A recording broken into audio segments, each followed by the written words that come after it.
He told me it was like, so it would have to be like point 0.1, and even point 0.1, I'd be like, I'd probably be that 1 out of 1,000 if I had to guess. Dude, yeah, 1 out of 100 is bad. I mean, that's 100%, yeah. Yeah, I mean, yeah, I was telling Jennifer this yesterday. I could probably deal with any other problem except eye problems. Like, eye problems are so fundamentally damaging to your day-to-day enjoyment of life. I couldn't do it. Like, I don't know. Like, if you get fucking, I don't know, blind in one eye, I mean, that changes your life more than if you lose one hand, I think. I don't know. Okay, I don't know if I'd say that. I mean, it might fuck with like your depth perception, but I don't know.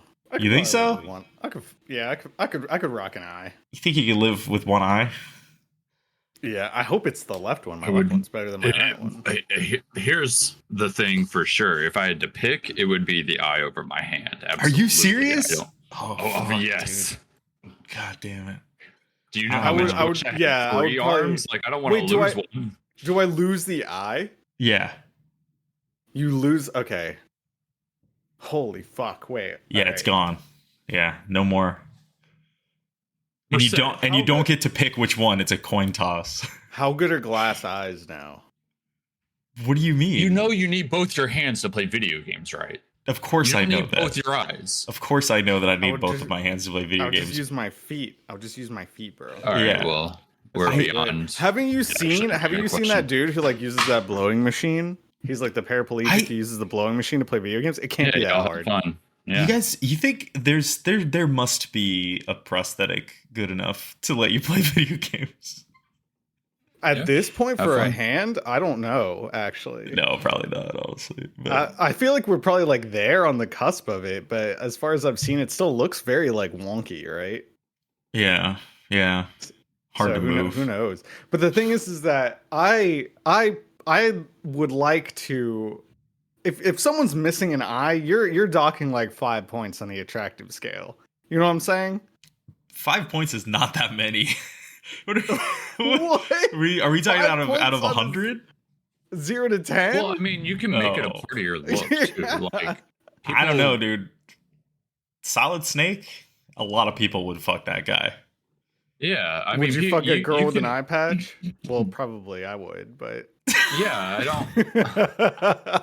So you thought that much about it before you said it, because I think actually it would make you more interesting. I think so too. Really affect your attractiveness at all. I think so too. Yeah. That's the only. If you are a hideous person and also only have one eye and look like homeless or something, yeah, it's not going to do you any favors.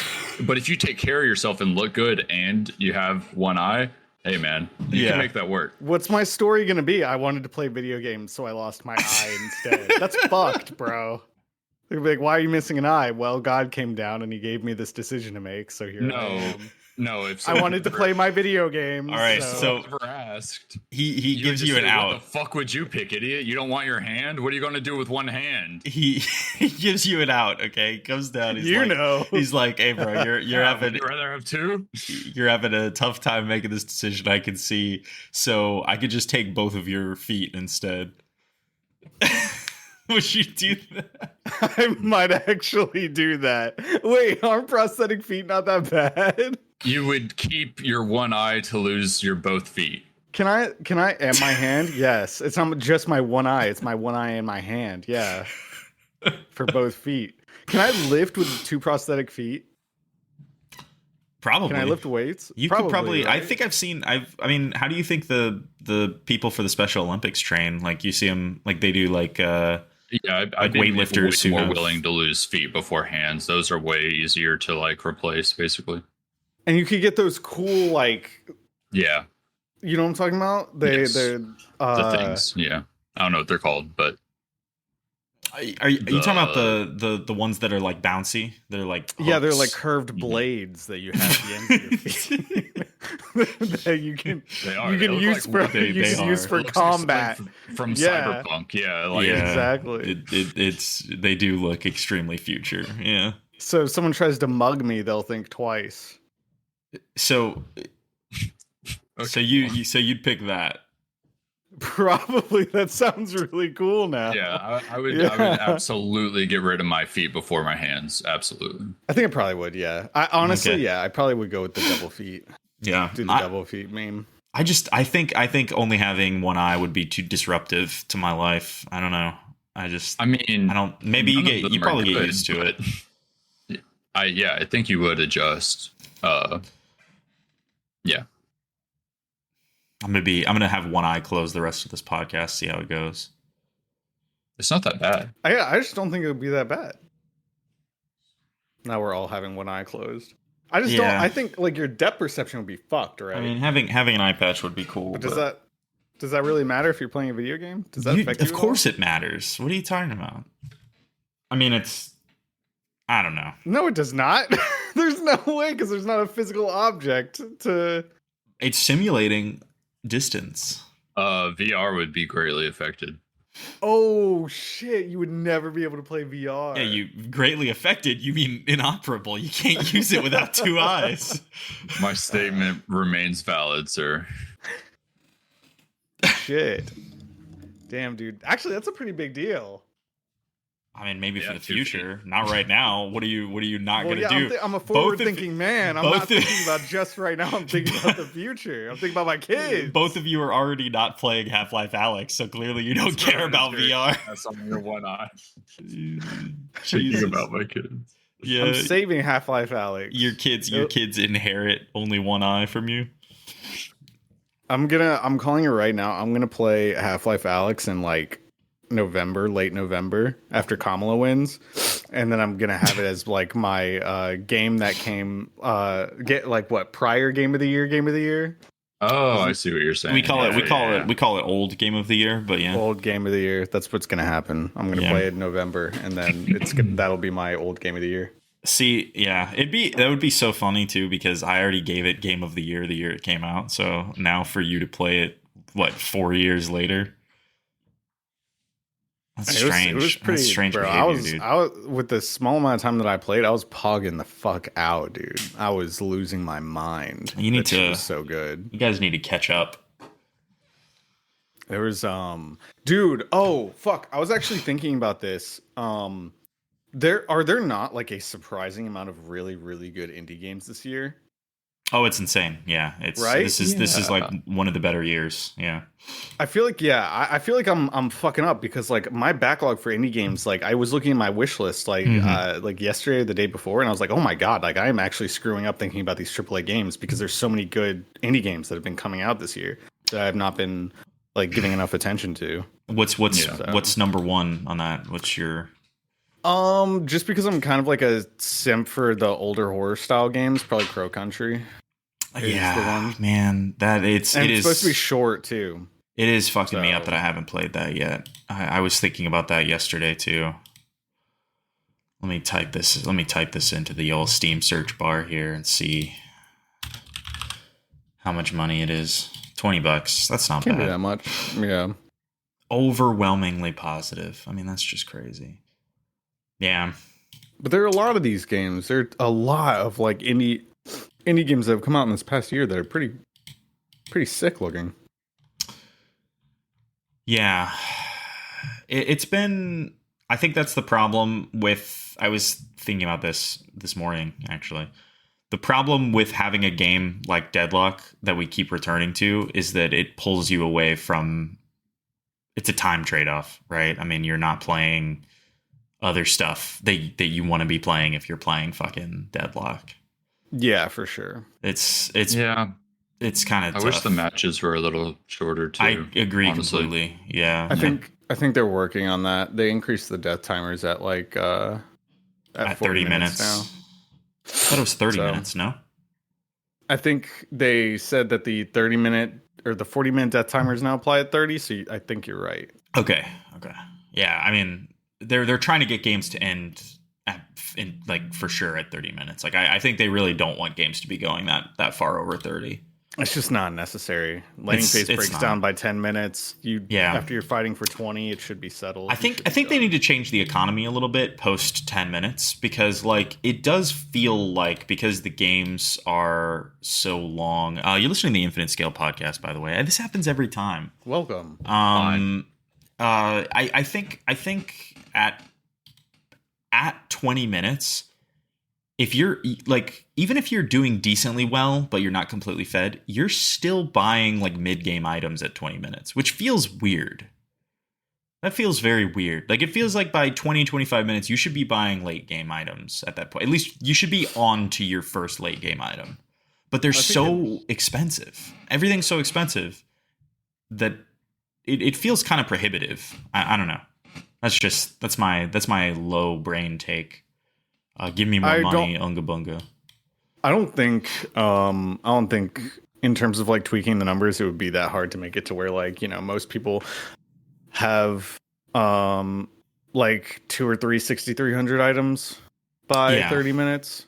I mean, if you get super fed, you're already achieving that. Yeah, for sure. I mean, that's and like by the way, the definition of super fed in this game. I mean, I didn't play much Dota. I don't think you did, Merced. No, I don't know if you did, Presley. Did you? Okay. Yeah, because like in League of Legends, super fed is like 5-0. In this game, in Deadlock, super fed is like 15-0. So yeah. In Dota, the economy. It's all kind of different because if I recall correctly, I could be wrong about this specific detail, but if I recall correctly, you get some of your opponent's gold when you kill them in Dota or Dota 2 that I played. And that was like really brutal. So kills could be an important factor, but so much other stuff is going on in Dota. Like it is like some real 5D chess bullshit. Like you have to sort of just have a bunch of things going on for your econ and really be on your game for a lot of reasons. But I don't really remember how many kills it was like. That is there was a bunch of factors. That is something actually that I wanted to talk about with Deadlock is 2 things. One, the current meta is so focused around constantly fighting that you, especially if you play with any randoms at all, but even if we play as like a 5-6 stack, it does feel like fighting, like even in laning phase, or you mean like post laning phase? I mean, it's like laning phase. I've gotten pretty good at not doing that, like focusing like more on farming. Exactly, which is standard MOBA shit. But like, basically post laning phase, everyone's just constantly roaming for fights and picks, right? I mean, it's which is kind of a MOBA the one guy thing that never leaves lane. Yeah. But that's what's interesting is like I feel like by just farming, it takes a long time to catch up in econ. If let's say you're behind, you're having a slightly off game, you're like 1-1 or 1-2. You know what I mean? Like you haven't had a lot of kills, or even just actually behind, like 0-4. Like what are you supposed to do? Yeah. Like I had a game. If you dedicate all your time into farming and stay alive from that point, post the laning phase where you're behind, it's like you still never catch up. Like unless, I don't know, somehow you get a bunch of kills and then your lane, or not your lane, your team like actually gets ahead and you all as a whole just get a bunch of econ. It's like you stay behind almost. It's like, I don't know. That's kind of what I was saying was like, right. So we had a game like this, I don't know, a few days ago. I was an 0-4 behind, but I was like, 1-2, maybe 2 assists, not a lot of action, right? And what I had to do to catch up was just farm obsessively because the enemy team was scaling to a point that I was just getting evaporated if I was going to try to fight them. So I had to just farm every camp I could find in the jungle, constantly be in a lane, farming, pushing lanes. And I was able to catch up, but the only reason that worked is because the rest of the team was strong enough, right? like to kind of maintain presence on the map and hold their own. If the team is ever not totally, like, I would say if at least 3 people on your team aren't fed, and you have, 2 or 3 people who are behind, well equipped, right? Yeah. Then there's just there. It does seem like there is really no way to catch up unless you have a team who really is obsessive about farming and grouping. But I think the way the meta is right now, it just makes farming to catch up very unlikely. There's not like any like econ items, right? It's just all stats. Yeah, I don't think so. I haven't looked. I mean, there's a lot of items in the game. I haven't looked through everything. But yeah, it is. Someone would have been memeing about an item that can like give you extra souls or something. Yeah. Like Yeah. I feel like we would definitely know. But it is just interesting. Like I'm curious how much they'll kind of rebalance the economy stuff, because it feels pretty punishing right now. You got to be really smart about your economy if you want to be well itemized or just get fed. But did you also notice? Correct me if I'm wrong. When you sell an item back, you only get half the gold back. Unless you like just bought it, I'm pretty sure that's true. Yeah. Jesus. I think if you buy and you're like, oh shit, actually, I think if you immediately like sell before you leave shop and stuff, it'll give you the full. I think. Yeah, it'll give it to you back. I think all the other MOBAs do that too, though. Really? Nah, man. If you step off the fountain in League, yeah, you don't get all your money back when you sell that item. That's interesting. Yeah. Yeah, I mean, the one thing about the shop is they could be a little bit more clear on what builds into what, or what is a component of for what. Sure. Yeah, that absolutely. stuff is like I don't even bother thinking about it. I just look at the build path that's in the fucking favorites list, and then I just click. Yeah, that's all I do. Yeah, that's the fascinating thing about playing a game this kind of, I say early in development. I mean, obviously they've been developing it for a while, but like it does still feel like early, though. Yeah. It still feels like there's a lot they can do. And that's the funny thing about it is, like, I don't know how many hours I have. I have 43 hours, it says. So I'm now in second place for least self-respect, right behind Merced, who has 62.8 hours. I have a lot more than that, brother. Really? Oh, wait. Is that just recently? What is your total time? I have 94 hours? Yeah. Good God. Okay. I feel like I've hated most of my time. You're right. I'm not actually in second place. It turns out Tyler, who somehow has never not fed a single game in his entire life, is 55 hours. Huh? Are you serious? No, the game makes me angrier than 99% of other games that I've ever played, but that is the nature of this kind of fucking game. So Merced does go nonverbal a lot in that game.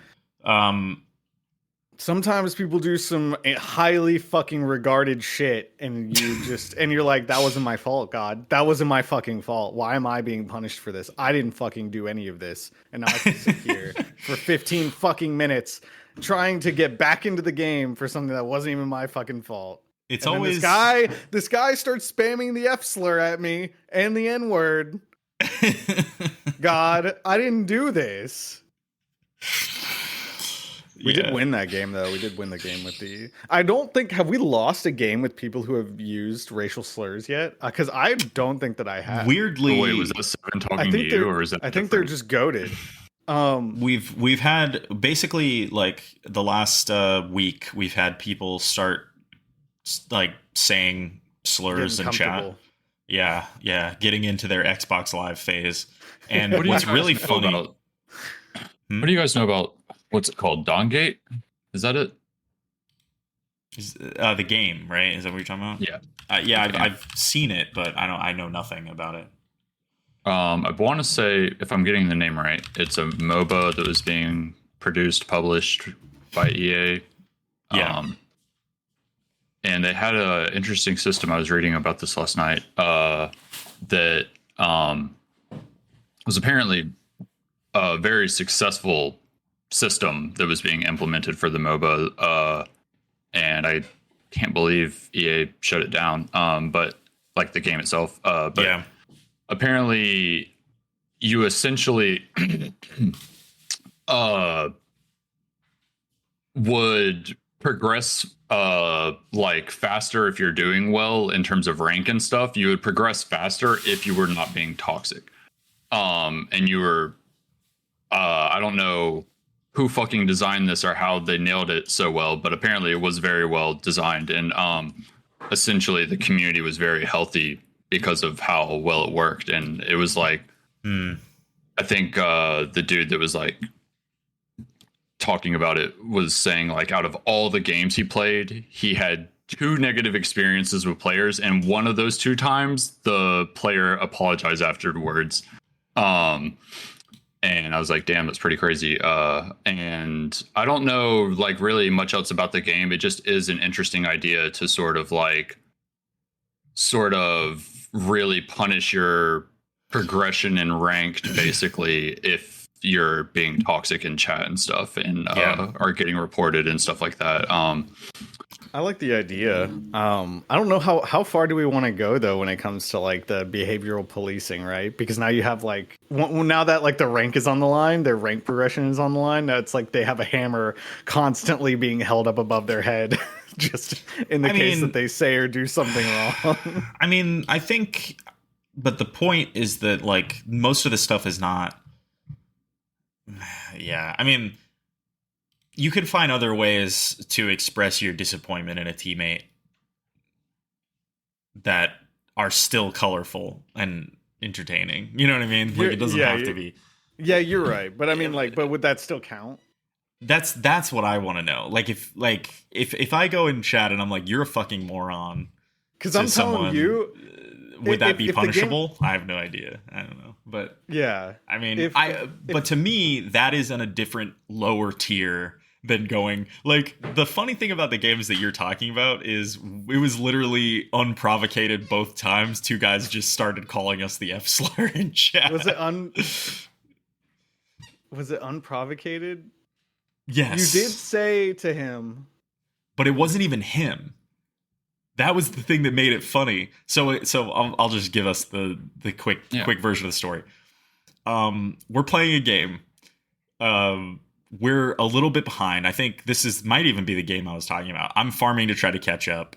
We're behind because we have basically a 7 on our team who is only ever pushing his lane. He doesn't go anywhere else. And then he went into the jungle to do some farming, got picked, and then we tried to save him and got into a bit of a team fight that turned against us, and we seemed like we were going to outright lose the game on that.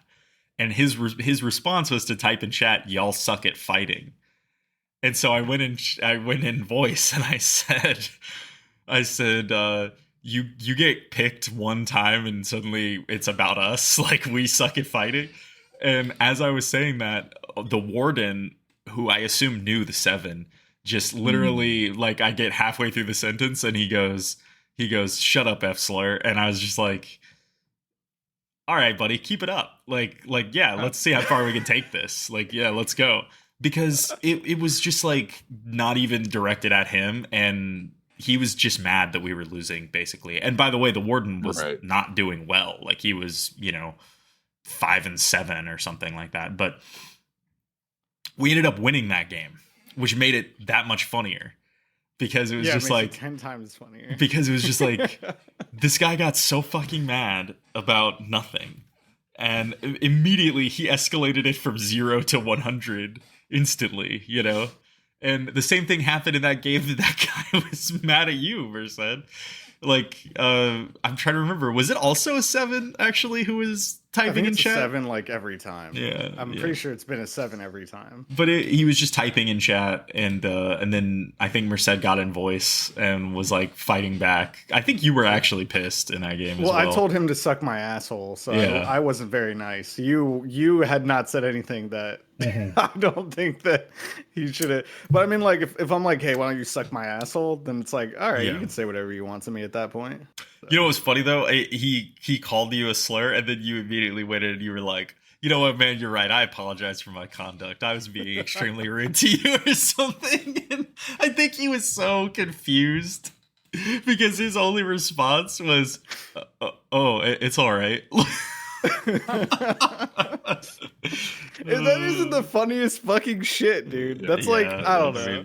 I mean, and what's funny is that because we won those games both times, we didn't even remember to report those guys. But I didn't report them. I've only reported one person. I understand if someone does report them, but yeah, for sure. I do think it is an interesting idea because, like, it once the player base is aware it's like a thing. It let's say things aren't going well and you feel this need to comment, like, or whatever. It like forces you to say something productive instead. Like, hey, we need to do this. Hey, this isn't working. Let's do this instead. Hey, they're doing this that's fucking us in this way. We need to counter with this type of play or these types of items. Like, it, instead of saying, holy fuck, you're so bad, or you're this slur or that thing, or I hate you, or you've like whatever the fuck, it's like, hey, it forces you, I guess, in theory, to try and say productive things instead. And I do think that is ideal. Like, and it apparently really worked for that game. The player base grew really rapidly. It's just EA didn't see league numbers, so they shut it down. I don't think people want to feel like they're in a classroom though. Like there's a spectrum to, like, right? As opposed to a toxic environment. I think that there's a spectrum. That's what I just said. I think it's like, well, yes, there is. You're like cultivating a toxic environment, or you're trying to cultivate a positive one. So if you're not doing the latter, then the former is going to happen naturally. Here is the thing, in my opinion, that settles this argument once and for all. Is if this was a setting where everyone was playing like in person, what would you say? I probably would have still said suck my asshole. Sure. I believe you, by the way. I believe you. I probably wouldn't be dropping like F slurs. I don't do that normally anyway. So. Yeah. I mean, but that's what I'm saying is, like, if it's something that you would be ashamed to say to someone if you guys were playing in like a LAN and you were all sitting right next to each other, if it's something that you would be ashamed to say, then you should probably be ashamed to say it online. That's the reason why people are getting comfortable with this shit. And I understand that we grew up in a different time online where this shit was kind of funny and kind of ridiculous and whatever. Like, we had that discussion however many episodes ago where it was like shit was just different back then. But times have changed. I mean, times have changed legitimately. Like, we're online now. You kind of treat yourself and the people around you online generally as though you were in person interacting. Yeah. Like, people, that is the new standard. People expect to be treated online the way that you would treat people normally. If that is the case, which I think generally societally it is, then the standards, the policing standards of online games should be that level. It should be what would be considered hate speech in person. And if that's the case, you should be punished for engaging in it online. I think that's totally reasonable. And by the way, I mean, it's not fucking affecting your First Amendment rights. It's literally a business. This is a business. It's a video game. They're trying to make money. You know what I mean? Like, they can police their game however they want. Yeah, for sure. I think more so what I'm getting at is that like you definitely there should be some level of policing, just like in a business or in a public space, right? There should be some level of policing so that people aren't getting out of hand whenever it comes to the things that they're saying. Yeah. But I mean, at the same time, you also want to like propagate an environment of authenticity. So Yeah, like I mean, there you can definitely go too far where it feels like all interactions now are going to be like almost astroturfed, where it's just like you don't fucking, I don't know, like you don't normally act like this. This feels like I am talking to like a sterilized robot, right? Because you're afraid yeah. that like you're going to end up getting the ban hammer for saying some like incredibly innocuous shit. Like that's what I'm saying. Is like there's a balance, there's a spectrum here between, you know, like getting banned for anything and also being allowed to say slurs. I would be curious what the normal standard is at this point. Like what?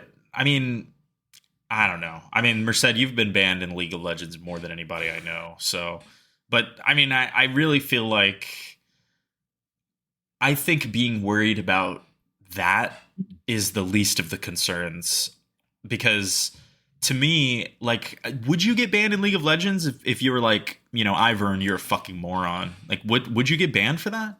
I don't think so, no. I think that is kind of enough. I mean, I don't know. I mean, what else needs to be said? I mean, I don't know. I think that goes back to what you were saying before, which is like there are colorful ways. Like use Yeah. your words basically. Yeah, like I there mean- are funnier and more colorful ways than saying like the F slur or the N word. Just Yeah. because it's like at this point it's funny because everyone knows you're definitely not allowed to say that shit, and that's like the only thing that makes it yeah. funny. Like That but is other it. than that, there is nothing funny about it. So. Yeah. So and it's true. Like you would probably honestly like in over the long term, you probably do get more laughs and you get a lot more humor out of being more intelligent with the way that you're insulting someone more Yeah. than anything else. Like I will never ever forget like the one time some dude like like 7-8 years ago who asked me like why'd you do that in the middle of a League of Legends game, and I was like I don't know man, I wasn't paying attention. And then he was like you're the reason why car crashes happen. And I was like, "Holy shit!" And Yeah. so, like, and I'll never forget that because it's just so fucking More like creative. Yeah. yeah. Yeah. So you know, like, He's be right. better. That guy, He is- I'll never forget that guy. He's right. You should have added him on the game. He could be in our Discord right now. I don't think he wanted to get in a wreck. Yeah, that's true. Yeah, he didn't want to be in the passenger seat. Um Yeah, I mean, I think we can move on from this topic, but it is interesting. It is interesting just how much toxicity is already in that game, a game that has been out less than a month. Because yeah, people are definitely settling in. That's It- for sure. it is surprising. And I mean, they've already laid into in the recent patch I think it was Thursday or something. They added in leave punishments or made them more severe, right? With like a colony queue, a prison colony match queue where Did you they officially add that in? that's what I saw. Yeah. Oh, they did. They did say that. Yeah, the low Yeah. priority queue. Yeah, They didn't even say how you can get in there too. Well, they said obvious way, which is people reporting you, but there are other Yeah. ways as well. Yeah, the constant leaving is one way. Being reported. So I'm sure there's a bunch of other ways, but yeah, it's funny. They've opened up their own Australia. I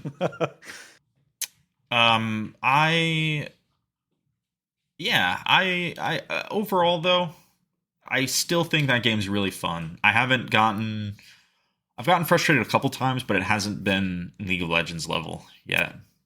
Yeah. Which I would So say League is like the game that's made me the most mad, I think, ever. I'm thinking really hard about that, but I think easily the game that's made me the most mad is League of Legends. Yeah, I think that's by virtue. I think that's true, but that's more so by virtue of me playing it when I was way younger. That could also be true. Yeah, Really that could. fucking pissed at. You think though, if you play League today, I mean, I haven't played League in like 5 years. If you play League today, do you think it makes you feel young again? Like, do you feel like you're like 15 again? By the way, it is insane that it's a video game that we've been playing since we were legitimately like 14 or 15 years old. We were what? It was 2011, 2010? Yeah, I was definitely 18 or 19 when I first played League. So 17, 16. No, 17, 16. there's no way, dude. I remember I absolutely was. I could see like but it's been out since 2009. You guys weren't playing in 2000. That was the beta. I know when I started playing, and it was when I was about to move to Florida, and I was 18 or 19. I can't remember my age, but League of Legends officially released in 2009, like the full game. Wait, really? Oh, that's right, because 2009 was 9th grade. Yeah, dude. We were definitely playing in 9th grade. So that'll be what, 15? Yeah. 14, yeah, 14, 15. Yeah. That's crazy, bro. I remember for sure playing it at like not a lot, but like a few games in 2009. Like I didn't get it. I didn't like it that much. I don't think I really got into it until probably. We didn't get it when I started playing either. We were doing some fuck shit. Looking back, like it took us a while to like get to like the meta standard of like a real bot lane, a mid, top, and jungle. Like we were doing just weirdo shit for the longest time. Yeah, I don't know. I mean, I feel like I feel like in 2010, like I remember Merced, you were at school with us at that point. I feel like we were playing it a bit more then, but I don't know if it was on the level that we did. Yeah, probably around 2012. But I mean, when was the graphics rework? That felt like fucking ages ago. I mean, that had to have been like 2013, 2014. Yeah, that was after I started playing. Something like that. Yeah. Anyway. Okay. Yeah. It was 2014 that they did the redesign.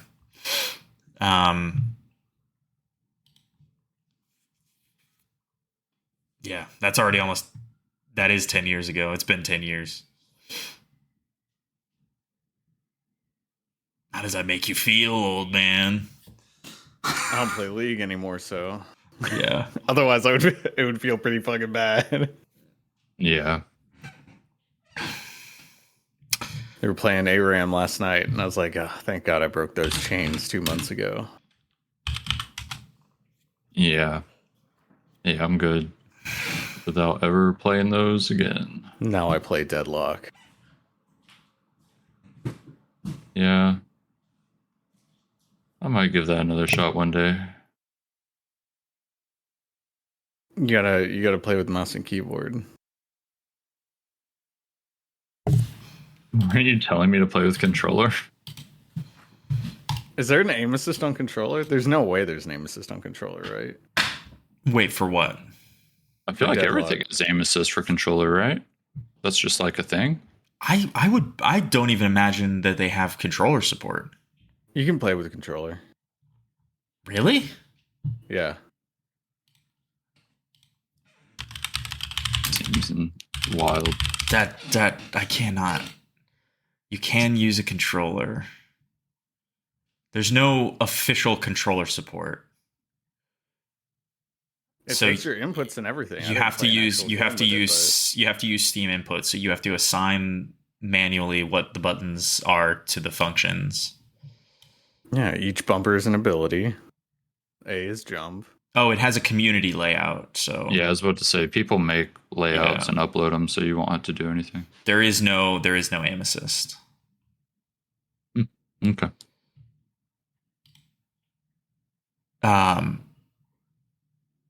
Yeah, I mean, I guess it could work because there's 4 abilities per character. I mean, it could work. I think you would. Yeah, I don't know. I couldn't imagine. Yeah, me either. I would really. do it. I mean, I've definitely played crazier things with a controller, but yeah, it just feels fine with mouse and keyboard.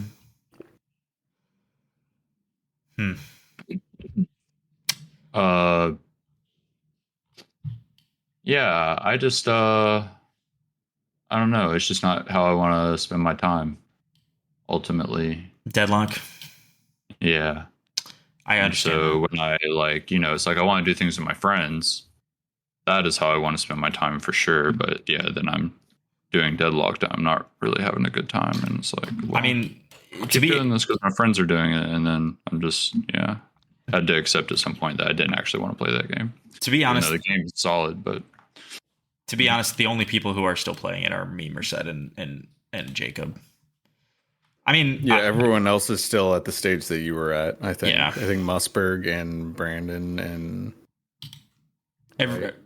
pretty much no one else likes it. I mean, it is. I mean, we've hit that point where it's just us. Tyler likes it. Tyler's funny because he clearly likes it, but he rages more than maybe even you do. I don't know. That's understandable. I respect that. So, yeah, you've played the most, then Jacob, then Tyler, and then me, I think, according to Steam hours.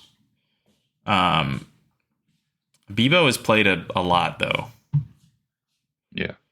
Josh has played a lot as well. So, I don't know. Josh said he hates the game. He does. He's uninstalled it. So, there we go. Yeah, that's right. He did say he uninstalled it. I agree. It is based. I'm addicted. There's no better way to put it. I am addicted. I like it. Yeah. I have a lot of fun playing it. I don't want to stop playing it. I'm really enjoying it. It's like upsetting, actually. I would rather be playing other new games. That's where I'm at. Like, but I like it too much. And I feel like I'm getting better. Like, I think we're all pretty decent now. Like I don't know. It's unfortunate, but that's where I'm at. I kind of like it. So, it's the first time I've enjoyed a multiplayer game. Valorant was close. That was close. Like, I like Valorant. I think the finals for me. I didn't like the finals that much. I mean, it's fine. It was fine. No, I get it. Yeah, it was fine. I think the finals is really good. Yeah, it's that game is going to be like. I've maxed out the battle pass. That game's going to go down as like that's a shame that more people did not play that game. And in a perfect world, more people would be playing that game. It is missing something for me. What is it? It's got everything. I think it's that there are very few games that have that high of time to kill that I like.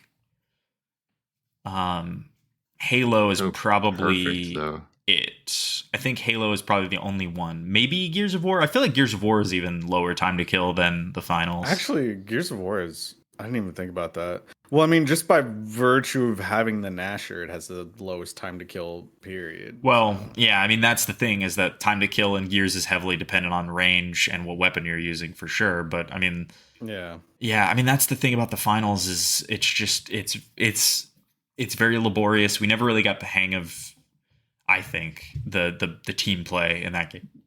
I think, well, it depends on the mode. Like, we got really good at the deposit game mode because I feel like we were winning a lot when we were playing that, but the King of the Hill game mode or whatever, it just felt like we were getting totally stomped every time.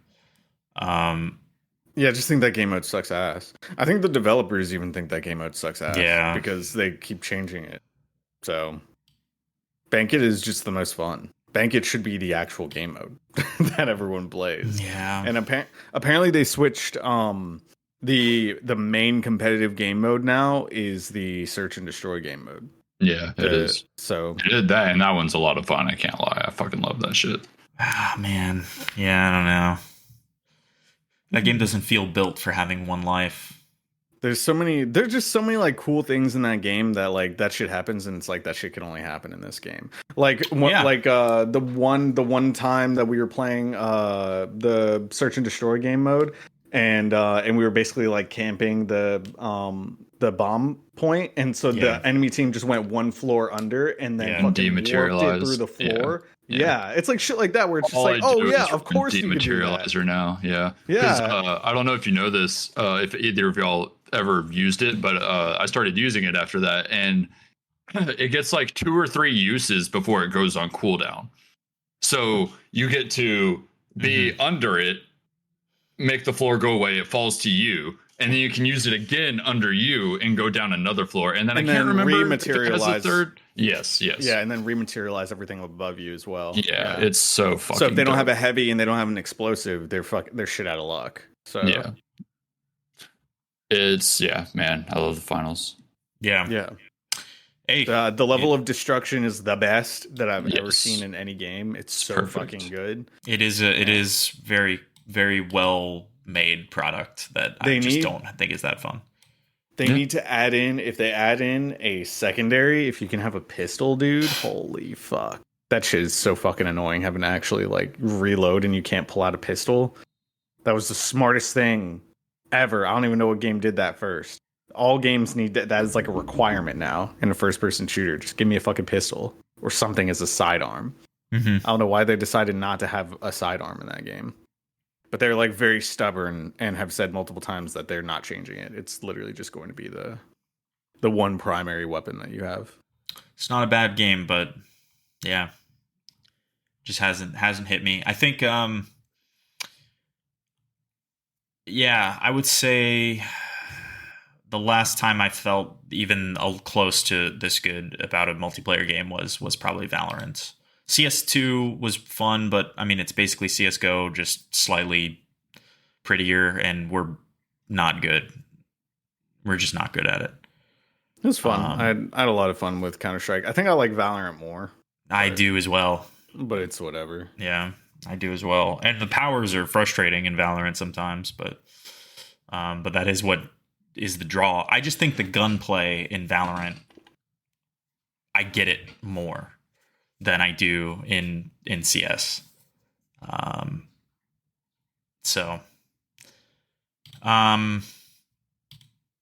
Yeah, before that it was Siege.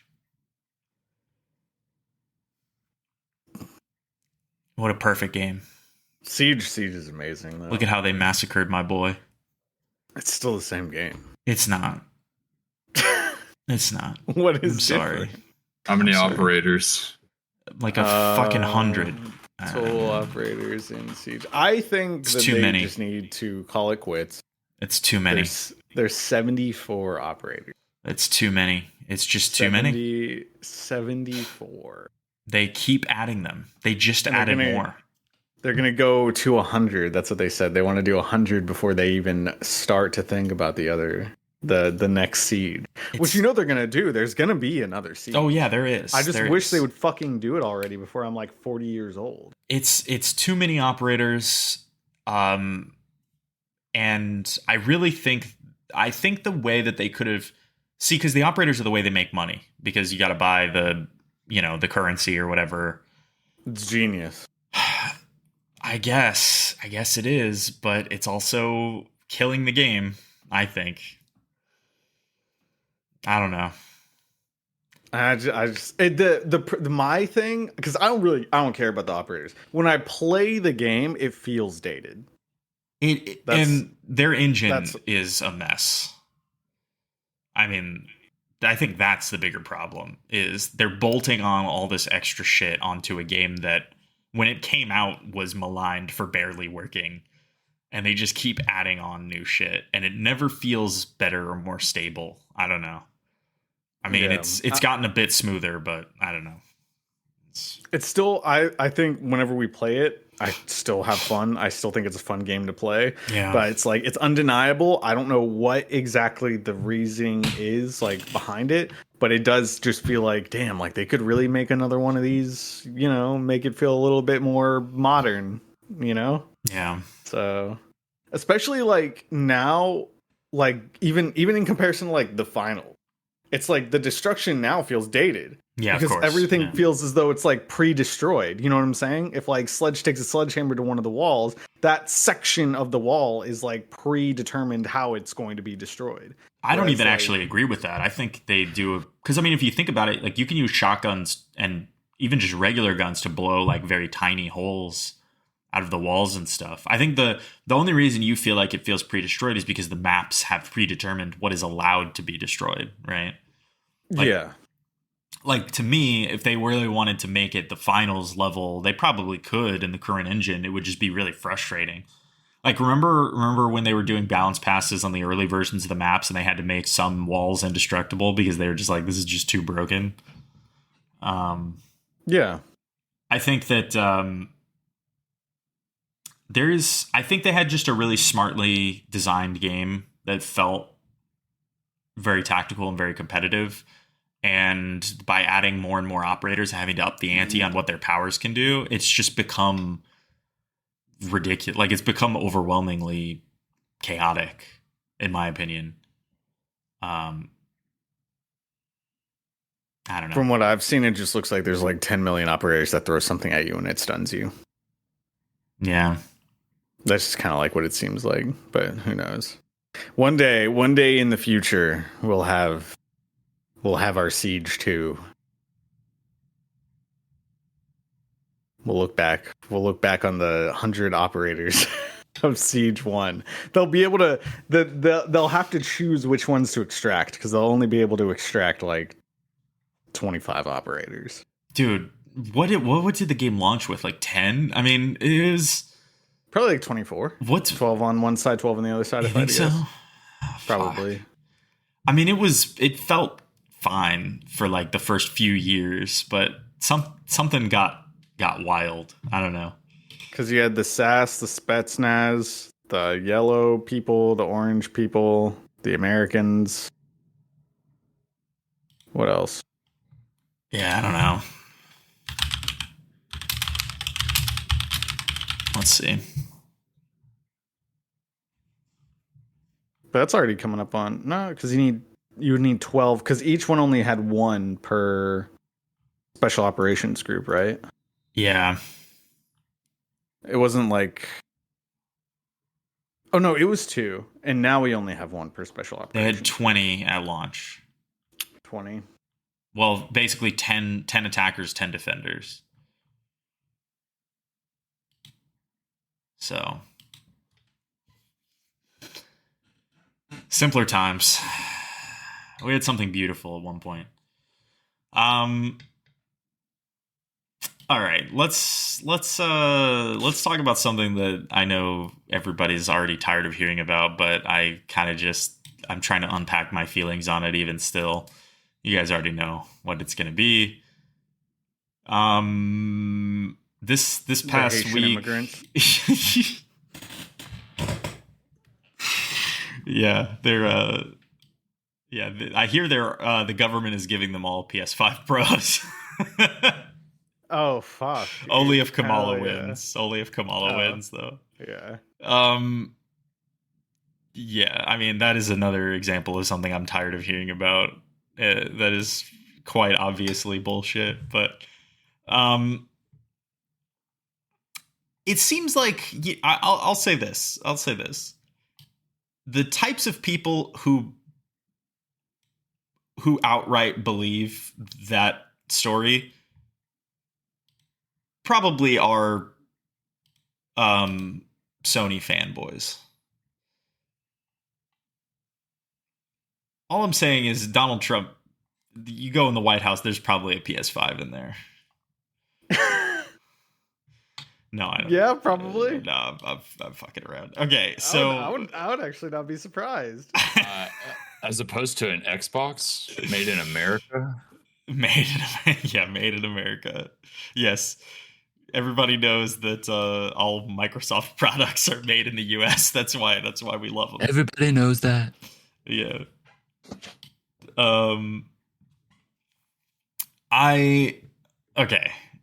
What last week on what day? Was it Thursday or Friday? It was one of those days. It feels like a million years ago now. Maybe it was actually, was it? It wasn't September 11th. No, it wasn't. So it was actually Tuesday. September 10th. Mark Cerny, they announced this the day before on Monday. They're like, hey, listen, on September 10th in the morning, we're going to do a presentation. I was actually on the toilet watching it, which is perfect. The perfect place. They're like, we're going to have a Mark Cerny. It's pre-recorded. Mark Cerny's going to walk you through a special technical presentation. Okay. everybody already knew what the deal was. I mean, the minute that they announced this, everybody was like, "Yeah, it's PS5 Pro." Somebody had found like a leaked image of like the unlisted video. Like they had already had a placeholder in YouTube for this event, and it literally just was titled PS5 Pro, which was really funny.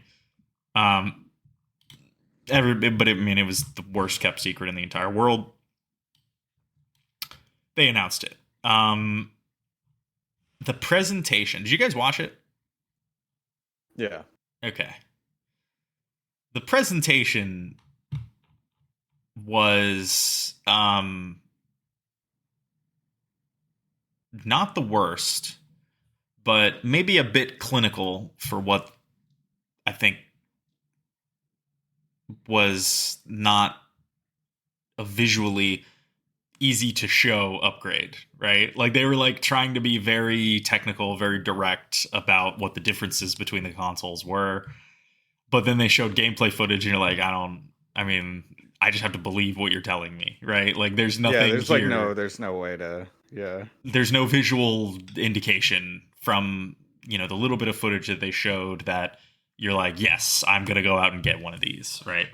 That was kind of funny. I felt a bit like when I was watching it, I was like, of course I'm going to get one of these. Like it's a foregone conclusion for me until they got to the end and they said it was going to be $699. At which point I was like, oh, I'm not the demographic that they want anymore. Like I'm not like the person that I have always been is the person who has both consoles, whatever the newer versions are, and a PC. It's expensive, but I've just always done that. Mostly for exclusives, which I don't really have to do now because as of this generation, there's no such thing as Xbox exclusives anymore. So for the future, I will not need to get another Xbox. Sony is kind of doing that, but they're doing it more in their own way, which is 12 to 18 months after a game comes out, we will release it on PC, right? If you're lucky. I feel like there's so? still a lot of good Sony stuff that has not made it yet. Like what? Yeah. Is Spider-Man 2 on PC yet? Yeah. It is? Spider-Man 2? I thought so, right? Or no? Am I wrong? Well, now I feel like all the games are available. I thought so too. Yeah. I mean, Forbidden West is. I don't know about Spider-Man 2, but is it not really? And we all know Bloodborne's not, but that's a whole other. Well, I mean that was before they were even releasing games on PC. It's still probably number one on most people's list, though. So sure, they showed Spider-Man 2 running on a PC? No, am I crazy? I don't know of it existing. Do I need to search it? I thought that's what y'all were doing. I guess it's not out yet. Apparently it hasn't even been. It's not a thing. Huh. But I guess to your point, I guess Spider-Man 2 hasn't been out on a year? For a year, I mean?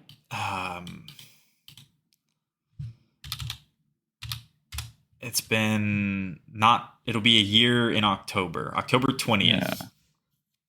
Okay, so I guess they're still within the window you had said. Well, the weird part is that I can't even find anything that's like alluding to it coming out. Yeah, that is actually, you're right. No one has said anything about it. So here's what's going to happen. Either Game Awards this year or E3 next year, they'll be like, here it is, and it'll come out in 2 months or 1 month or whatever, and that's how they're going to do it. It'll probably be some shit like that, yeah. Yeah, I think we'll see it within a year from now. So, I mean, okay, so not every game, so you have to wait, right?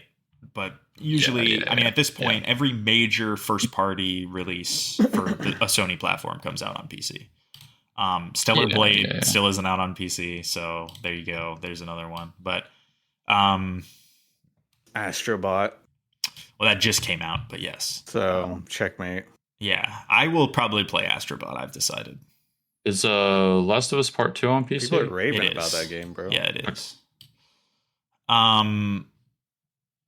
People are raving about that game, which we should talk about in a second. But is Concord on PC? Yeah, right or no? Yeah, it was right. Yeah. I actually don't know. Think anybody knows? Yeah, I mean, it's not anymore. Fucking got him. When we last talked? Did that game? Who cares? Exist still?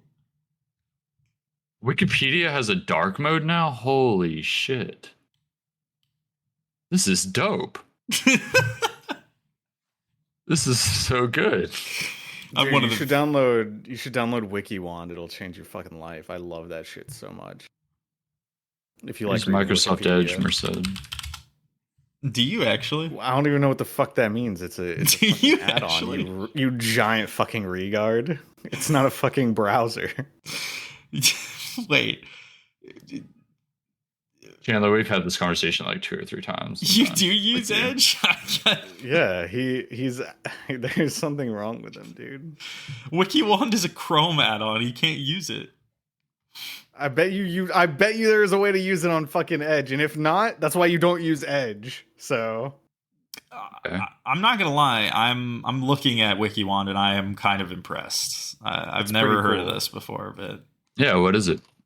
It's just it just makes reading Wikipedia way fucking easier, bouncing between articles that are connected into Wikipedia. Yeah, I don't know. It's just like a quality of life huge uplift in general. It's really cool. People are really mad that they changed the font. I'm sure you can change it back. There's like a retarded amount in the last like 2 weeks, it has gotten an insane number of 1-star reviews. Oh no. They're saying the UI redesign in the recent update is bad. My WikiWand stocks, bro. Yeah, dude. Watch out. You better rebalance your 401k portfolio. I don't know. I use WikiWand every day, and I'm not one of those 1-star reviewers. Okay.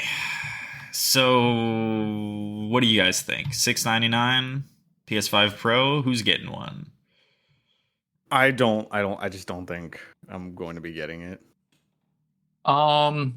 Here's like how I feel. Necessary upgrade at surface level, I just don't understand basically because it is only one option in terms like there's not one with a disk drive, right?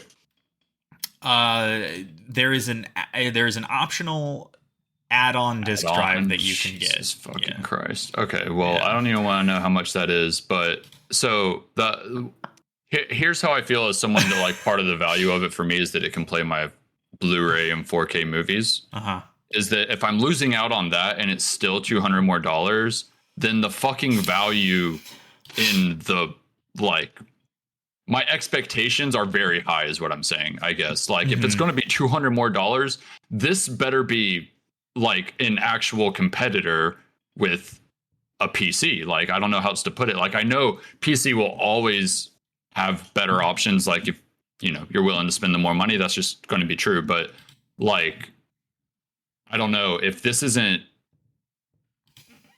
kind of like what I said before when we were talking about it in the group chat. It's like, if this is genuinely very powerful hardware, then it is like, let's say maybe not to you guys, but or even me, honestly, but like to someone else more casual than us that is absolutely just a console gamer, but has maybe thought about PC because there is, temptations there. It's cool shit, cool games, high power hardware.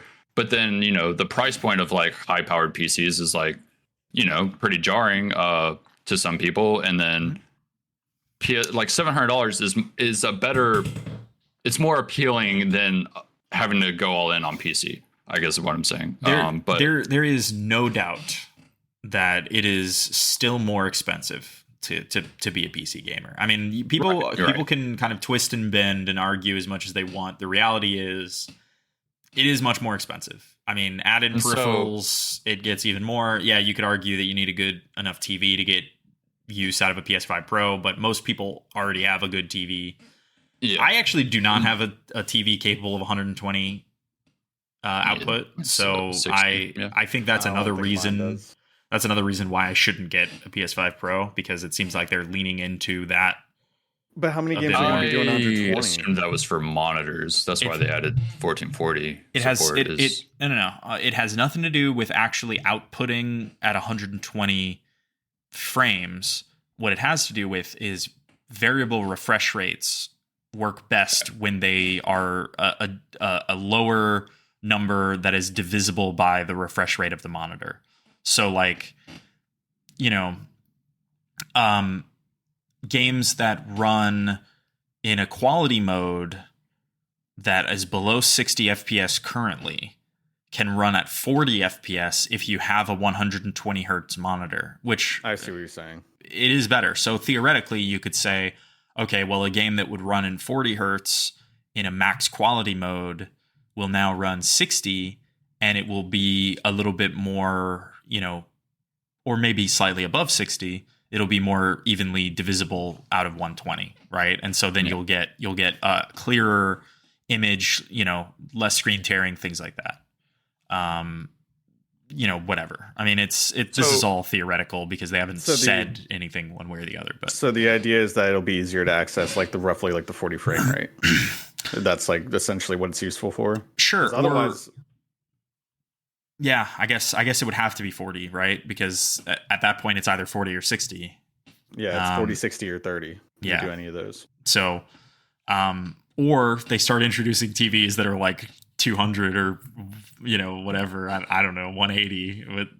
What does that even look like? But yeah. I think, what is the highest that we have now? Like 360?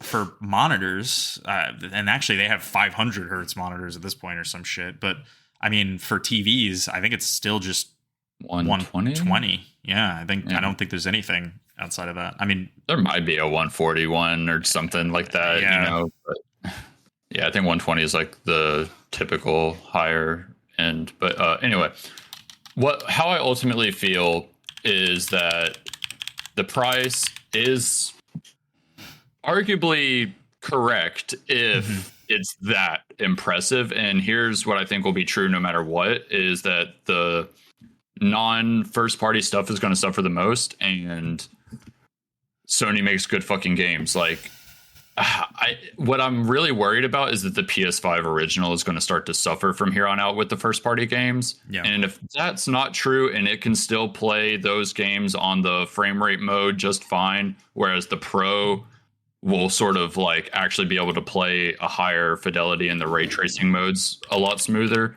and that's sort of like the appeal for people that are interested in that higher level of quality, then sure, whatever. And I think that is the point. Towards the end of the generation, it'll be kind of similar to PS4 Pro, where that was like running the new games well, and the original PS4 was blasting off into space. But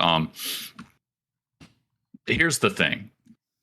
Games on normal PS5, like talking about Sony games,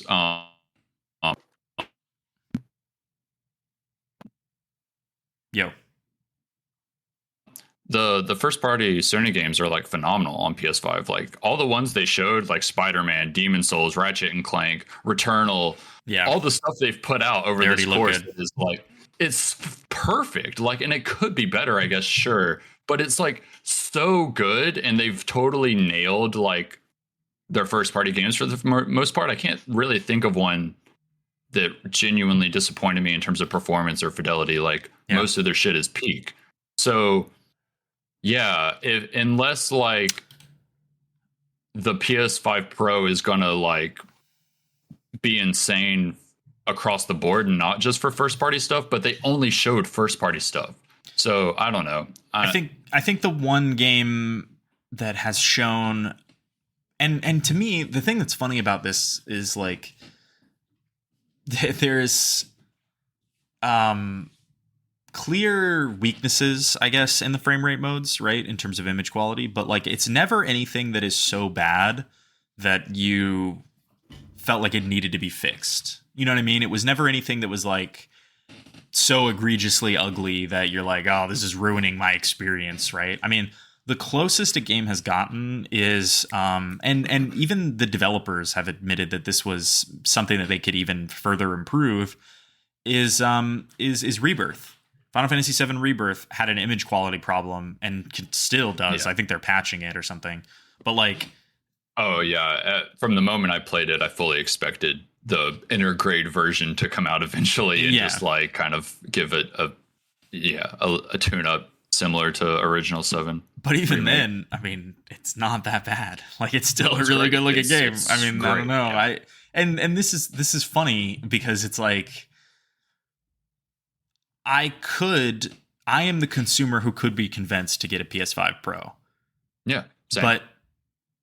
But they haven't shown anything about it that has convinced me yet. It's not the time for me to upgrade, I guess, would be the point. Like maybe as you said, maybe in a year there will be a game that comes out that barely runs on base PS5 and only runs well on PS5 Pro that I guess I would need to play for some reason. I don't think we hit that point. But No. how bad would that have to be, right? Like, would it run at like 15 FPS on So here's quality, two recent 30 examples FPS on of like performance, or why I bring up the first party thing, because I do genuinely think, honestly, PS5 standard will carry the first party games just fine for the rest of the generation, more or less. Maybe towards the end it gets a little rough, but so like right now, Black Myth Wukong is a new game that runs good enough, but it is clearly we're starting to see signs of like, okay, the PS5 just like isn't able to play this like it's playing the games last year, or like Cyberpunk or whatever the fuck, you know. And then by the way, Black Myth Wukong 2 Black Myth Wukong has performance issues on PC too. I mean, they've programmed that game in questionable ways. I think it's, you know, I mean, you're right. Even the best PCs are kind of having some issues. So that's fair enough. But either way, Space Marine 2, which is not having issues on PC, or at least not similar to Wukong, and is running even better on Xbox than it is on PlayStation. I mean, there's like multiple segments of the game that go down to 30 frames for like the whole segment, not even just like dips. Yeah. Like you will be chugging at 30 for a whole part of like, that's insane. So they released a patch, I think last week, that addressed performance concerns on PC. So there was some at launch, I think especially CPU optimization issues, it seemed. So particularly higher end CPUs, there was like an issue with the way it was programmed to handle efficiency cores, where it was mishandling the optimization part of that. So they were running more poorly on higher end PCs than expected. So they did patch that, and I think right now everything's fine.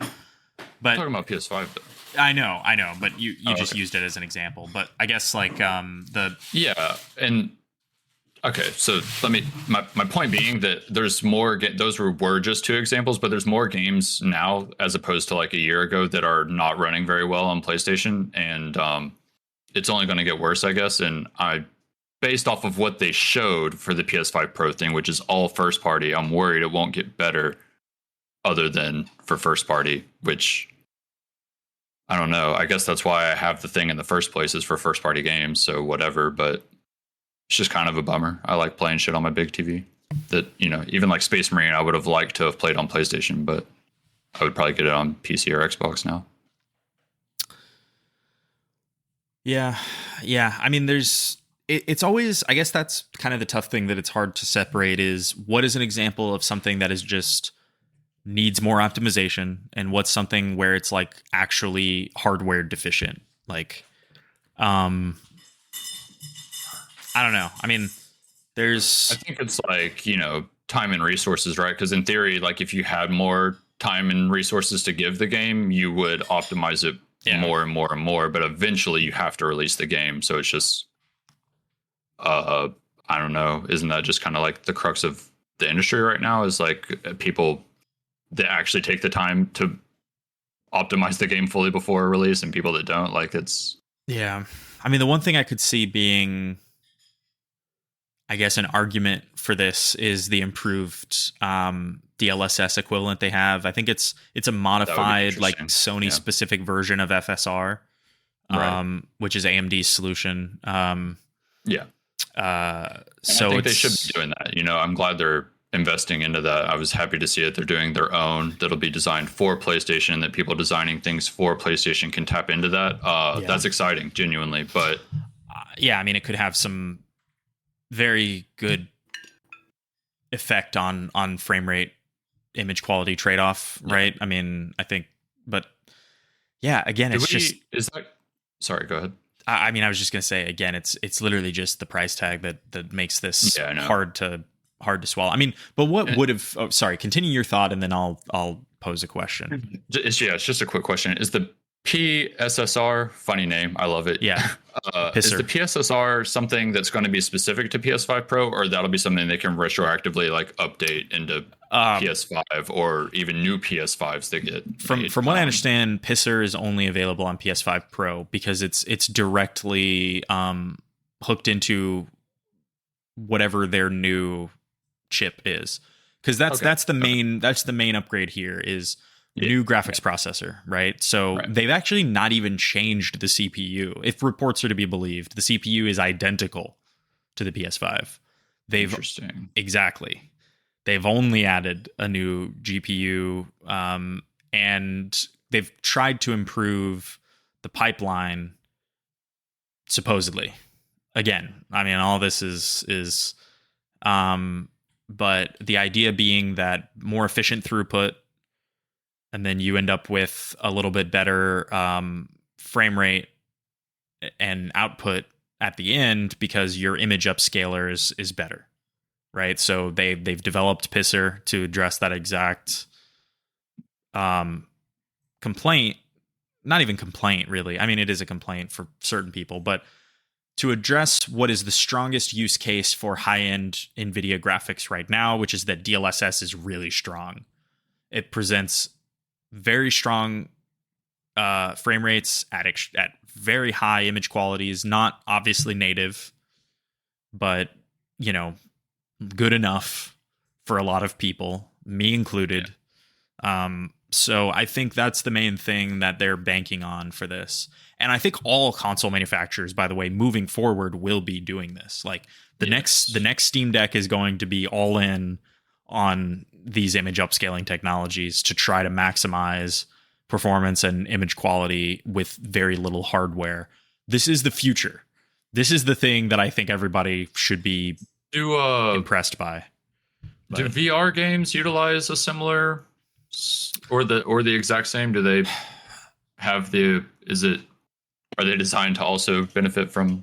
I'm pretty sure they can use frame gen. I think ones on PC could use DLSS. I'm honestly not sure. It's a good question. I haven't dabbled in VR since DLSS really became. Yeah. I could be wrong, but just from memory, that's one of the graphic settings that I've seen for the VR games that I've played on, even ones like Super Hot VR. Yeah. I remember that being one of the settings that you can use. But I mean, realistically, if we're thinking about utilizing it like in VR, there wouldn't really be a reason why it can't be used. So there's nothing hyper unique about VR that would stop it from being used. Yeah. So other than it having to do the frame gen twice, which I guess could fuck it up, but. Yeah, I mean, the complicated thing about that is like I don't know. What does your render pipeline look like in a VR game? Is it substantially different? I don't know enough about that's the thing. I just graphics don't know technology. Enough. Right. But, yeah. I mean, yeah, I don't, to my simple brain, I don't see why it couldn't or wouldn't work. Right. But, yeah. That's what I'm saying too. Yeah. But you're right. Like it could be some random shit, like esoteric shit that like latency. DLSS introduces more latency generally. Does that become too much of a problem for a VR game that absolutely must have the lowest possible latency for you to not fucking throw up in your shorts? That, and also, are they using frame gen at the exact same times for both different lenses? And if that's the case, then like, could they go out of sync because of that? And do they have to reference each other? But generally, I like in my head, I can't see why, because that would already be figured out anyway. Using two different lenses, two different frames of reference, all of that stuff would already be figured out. But who knows? There could be a problem with it. But and I mean, not even every. I think the way that they present the image being two lenses is only a newer thing, right? Like newer headsets do that, but older headsets, I think, were just a single screen but separated by two, right? Not two separate screens, or were they? I didn't know that. I can only talk about like the Quest 3. Yeah, that's the one that I've been using. Yeah, anyway. Tyler was Final right. Fantasy 16 on PC. VR is dead. It's coming out like next week. Oh, nice. Yeah. So maybe that can be Merced's old game of the year. Wait, what game? 16. Final Fantasy 16 comes out. Actually, sorry. Yeah, technically next week, I guess. 2 days for Final Fantasy 16. So yeah, I'll be giving that game a crack. We'll see how far I get.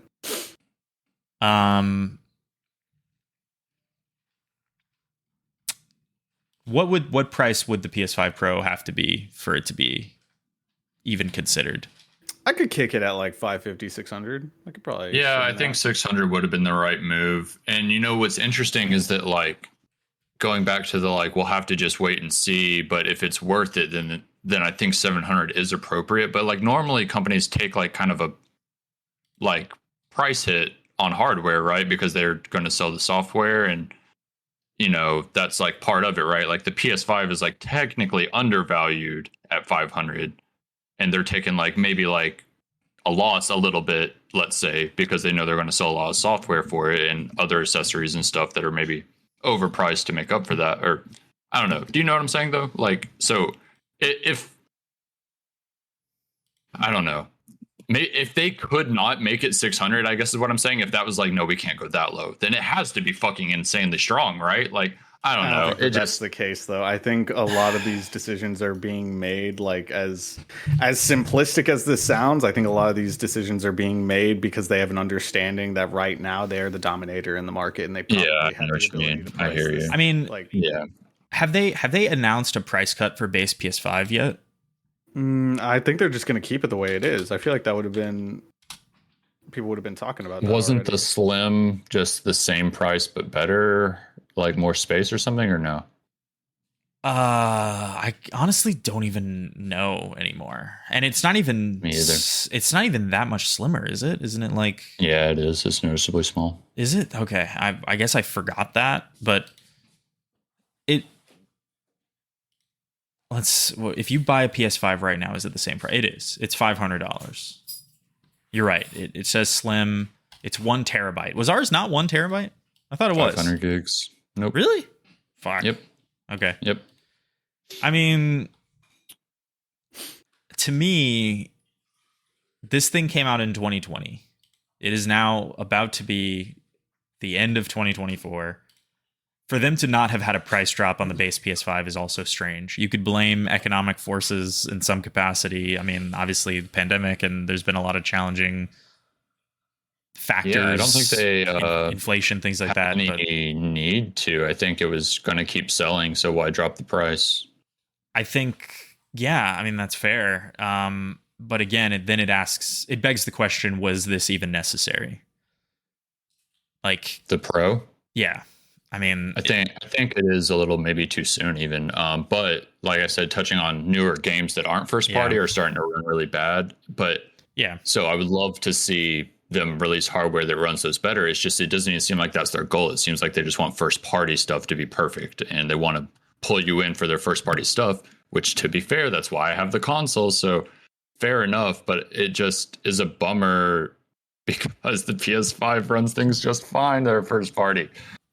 And, maybe the actually, now that we're talking about it, maybe Final Fantasy 16 is like the only actual first party thing that actually doesn't run perfect. on It's PS5? not even first party, by the way. Square Enix is not owned by Sony. Oh yeah, you're right. No, well, it was just like published, marketed. Like it literally says right here, published by Sony Interactive Entertainment. Yeah, that is fair. Yeah, that's true. So it Is for all intents and purposes was designed for PS5. Right. so is the PS5 fat? Is that always 430 now? I guess so. Yeah. So I guess so that's price I guess drop. that was the price slash was from 530 to 430. But If we check, that's on Amazon. okay. So Can you even easily find one of those? it says that they're in stock on Amazon at least. Okay. This is from the official PlayStation Oh, really? account. Interesting. Yeah. Mm-hmm.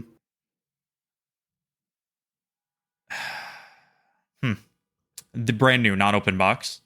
That's what does renewed mean? Does that mean it's open box? That means Yeah. that means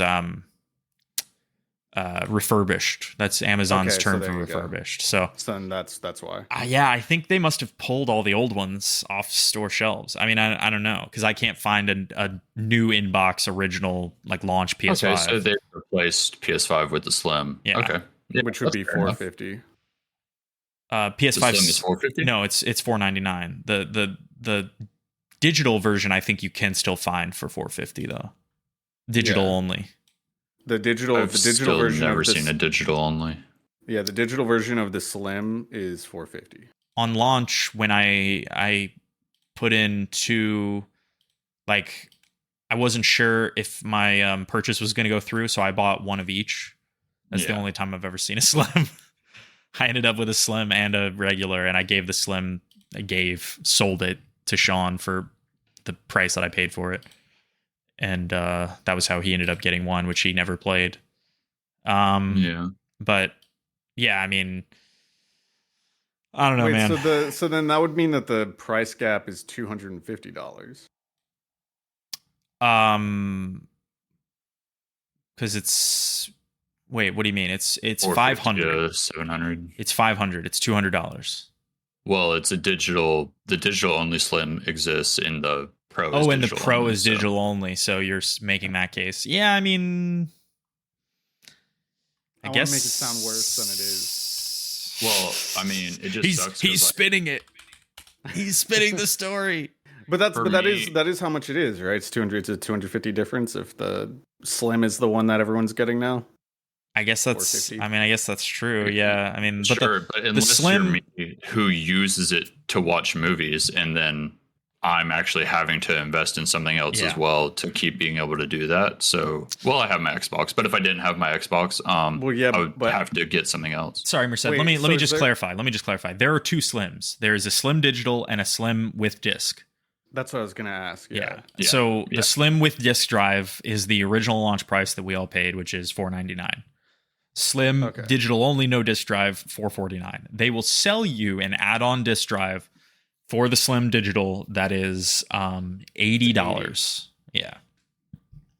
So you could spend 50 for the upgrade from the Slim to the Slim physical for 50, or you could get the Yeah. Disc drive add-on for $80. 80. Yeah.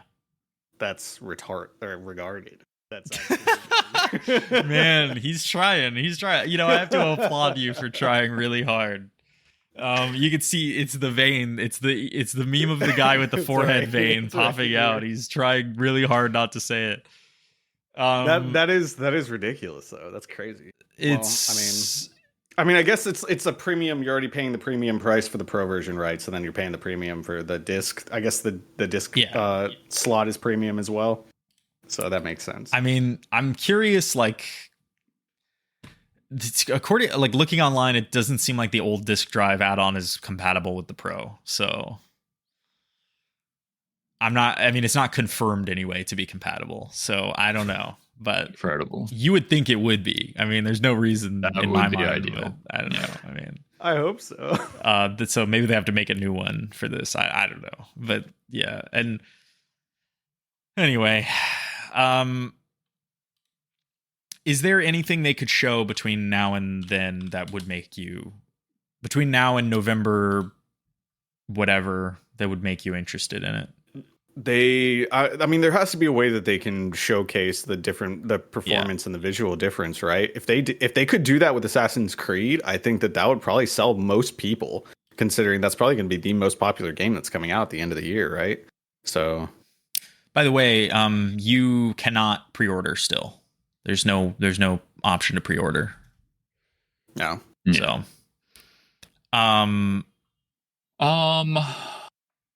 but yeah, just give me, I don't know. You just gotta give me something, bro. Because I think it's impossible. Yeah, Okay, what I'm for me. thinking is I feel like they have moved into a realm that I have already personally solved myself. I have a PC that runs games beautifully at a high frame rate. Yeah. Right? So I don't know. I don't think I can justify. Okay. Outside of everything we've already talked about, so Pisser is on the webpage, the official PSSR. on the PS5 Pro webpage, here is the order in which they believe that things are important to tell you about. Okay. The very first banner under just here's the console is Pisser. So AI enhanced resolution, upscaling, high definition play with astonishing detail, and there's an asterisk at the end of that. Optimized console performance, reach higher and more consistent frame rates for silky smooth gameplay with support for 60 and 120 hertz displays. Advanced ray tracing. Those are the top 3 billings on the web page for the PS5 Pro. Here's kind of also like when you keep scrolling down and it's at the bottom. There's a 3D render of the console that you can kind of zoom in on and turn at 360 degrees. I think the design is okay.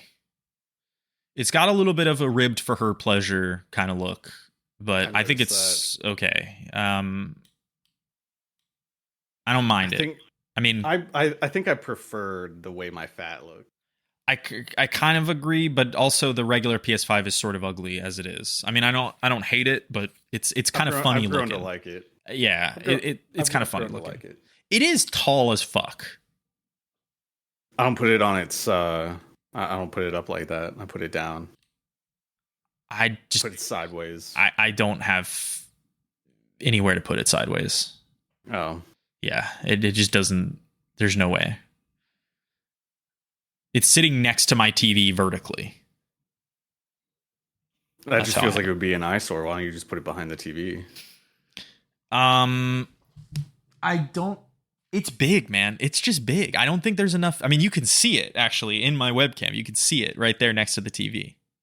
Oh. I don't think there's enough space behind the TV. I could put it under. See, when it's in that position, I can't unsee Seto Kaiba anymore. Yeah, he's gonna play Blue Eyes White Dragon right now. Yeah, he's threatening to do it. It's got to be on its side in gangster mode for me. It's fucking huge. I wonder how much what is the form factor of this thing? They didn't tell the dimensions, right? So like, is it? Damn, it has 2 terabytes. like Yeah, a foot and a half tall it does. You're getting ahead. You're getting ahead. Shut the fuck up. You're talking about stupid ass shit. I'm sorry. No. It's important. Is this as small as the Slim, or is it as big as the original? Because that is a selling point.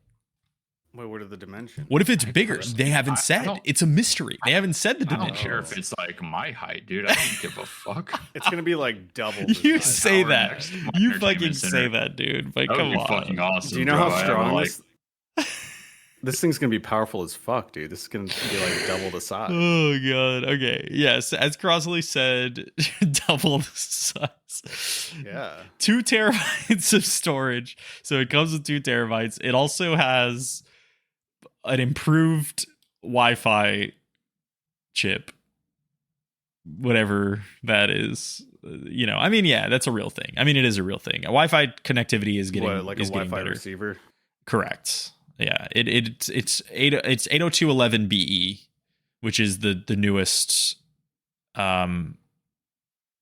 protocol for high-speed Wi-Fi, Wi-Fi and adapter? connection Wait, stability. could it do what is it 6E before? I don't know. Why don't you Probably, look at it?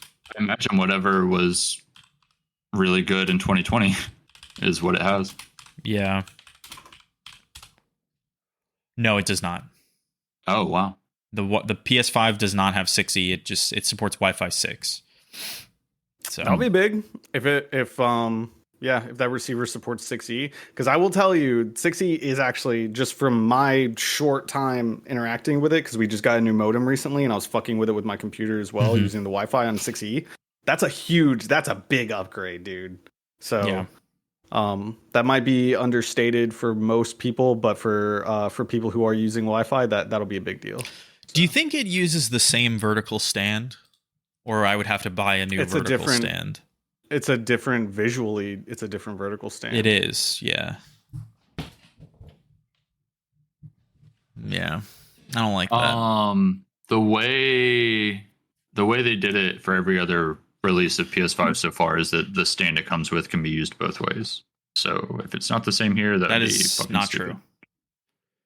Yes, it is. I thought you had to buy the stand separately, no? Nope. I Wait, promise. for what? You have to buy the stand separately for the Pro. Yeah, you do. They said that. Yeah, it says it Oh, I with the missed that. asterisk. It has like a Oh, asterisk. I'm sorry. I missed that. Yeah, Yeah. I was just basing it off of every other release so far, which is true that the stand can be used both ways. You would be the thing is that it would be intelligent to assume that a $700 piece of hardware would come with a tiny plastic stand, but it doesn't. That's insane. You have to pay for it. So, yeah. Yeah, they confirm you do have to buy the stand.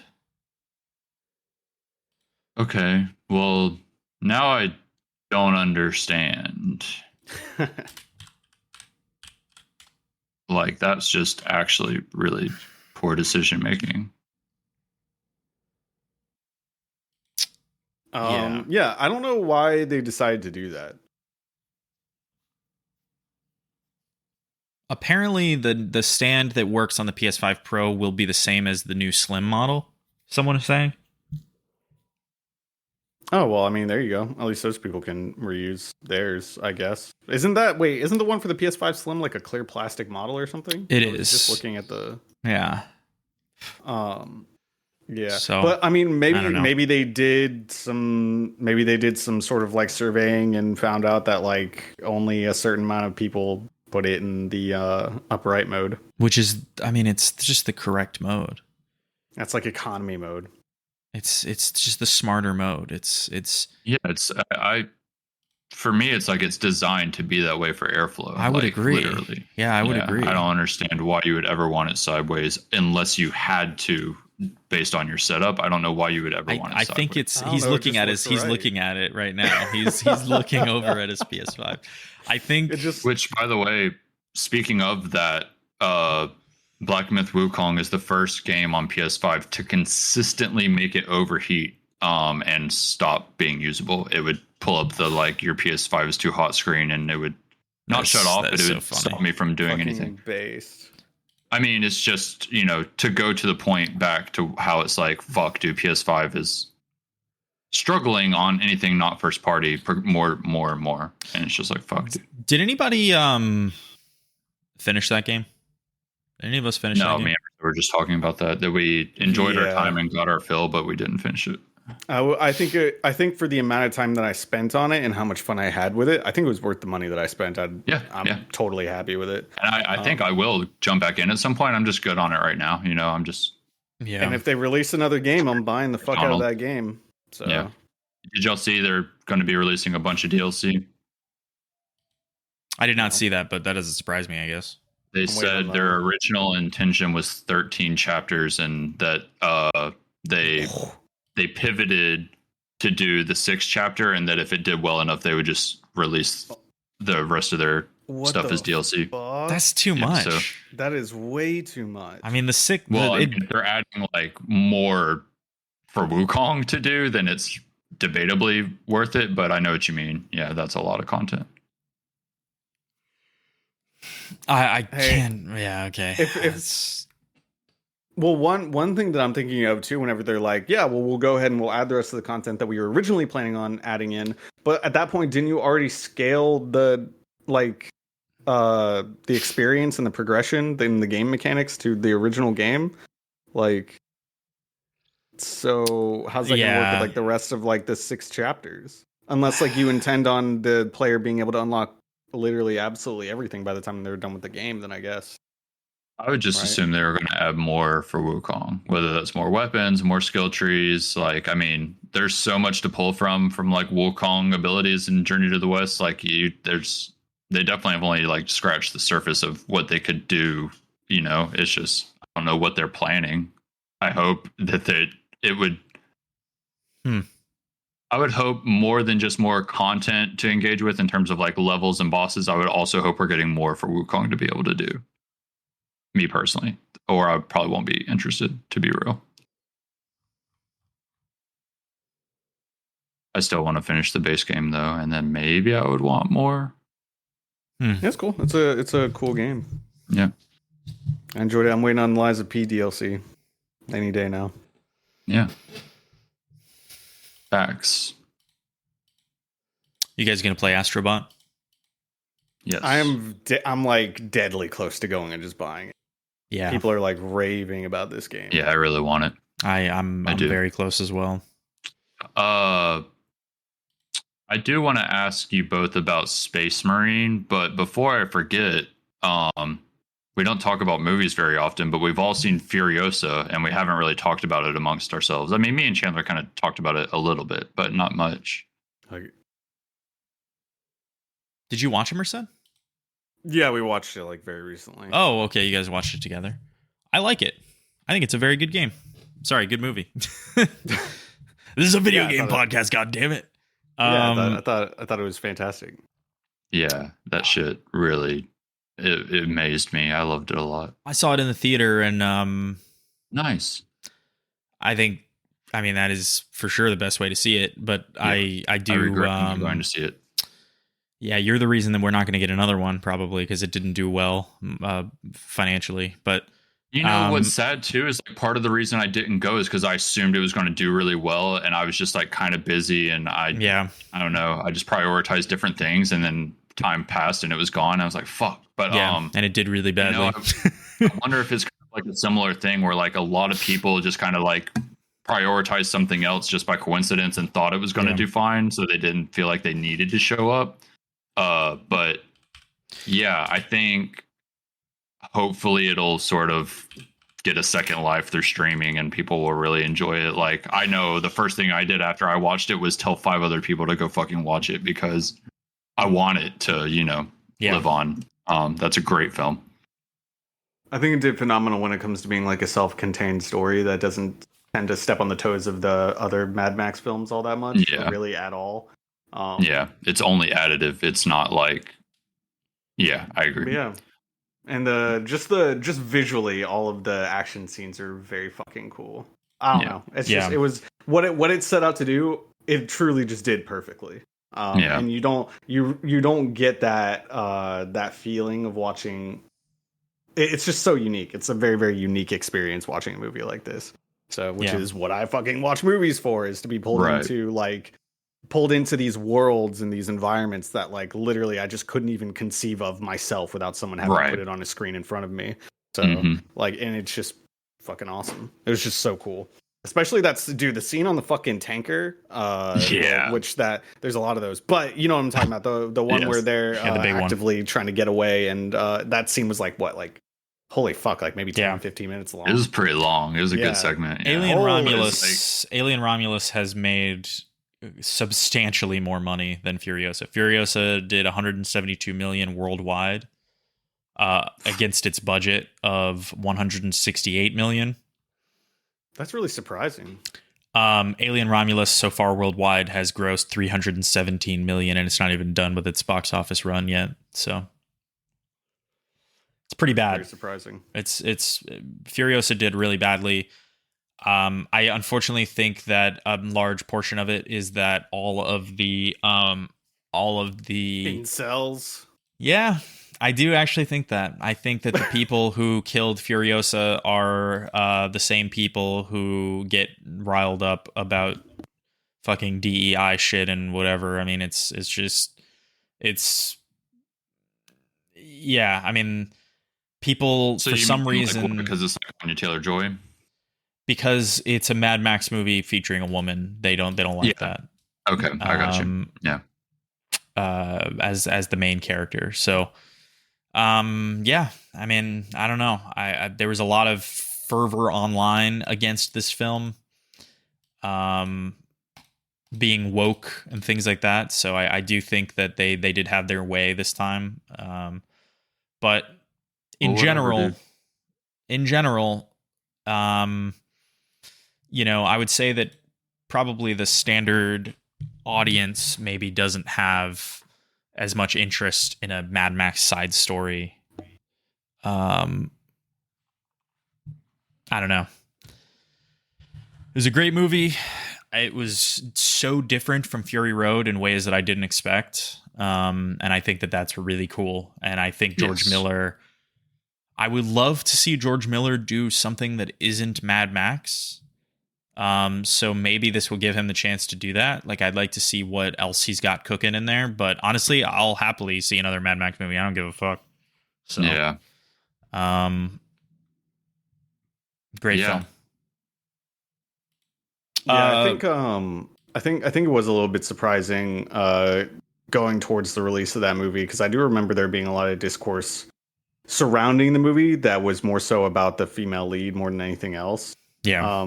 And I think sadly a lot of people just had this concept in their mind of the movie. The movie was essentially going to be like, oh, Furiosa is replacing Mad Max. Like, that's what she's doing, or that's what they're attempting to do. Or even if you're like into Furiosa, I kind of had a similar thing, but not that. But I was like, oh, Anya Taylor-Joy is going to replace Charlize Theron. Like, oh my god, like she nailed that performance. I don't want to see this other actress come in and like, Yeah, not deliver, but they, you know, they do deliver, and that's, you know, shame on me for ever having that in my mind. But yeah, I hadn't thought about that, but for just Furiosa as a character in general. I don't think there's something that we have seen Anya Taylor in that was like bad, right? No, she's phenomenal. It's just one of those things where like the other actress literally fucking killed it and nailed that performance, and Anya Taylor-Joy doesn't strike me as like, you know, an action person, sort of like serious. Yeah, I don't know how else to put it, like as hardcore as that role was. It was very metal. But you know, I deserve to be as wrong as I was. She killed it. She did really well. I don't think it was as good as Charlize Theron. No, but I mean, they got there is all I mean. It's like, I was like, by the end of it, I'm like, oh fuck yeah, dude. I believe that she's this character now. Like, regardless if the other person did it better, you know. I just Yeah, it was really cool.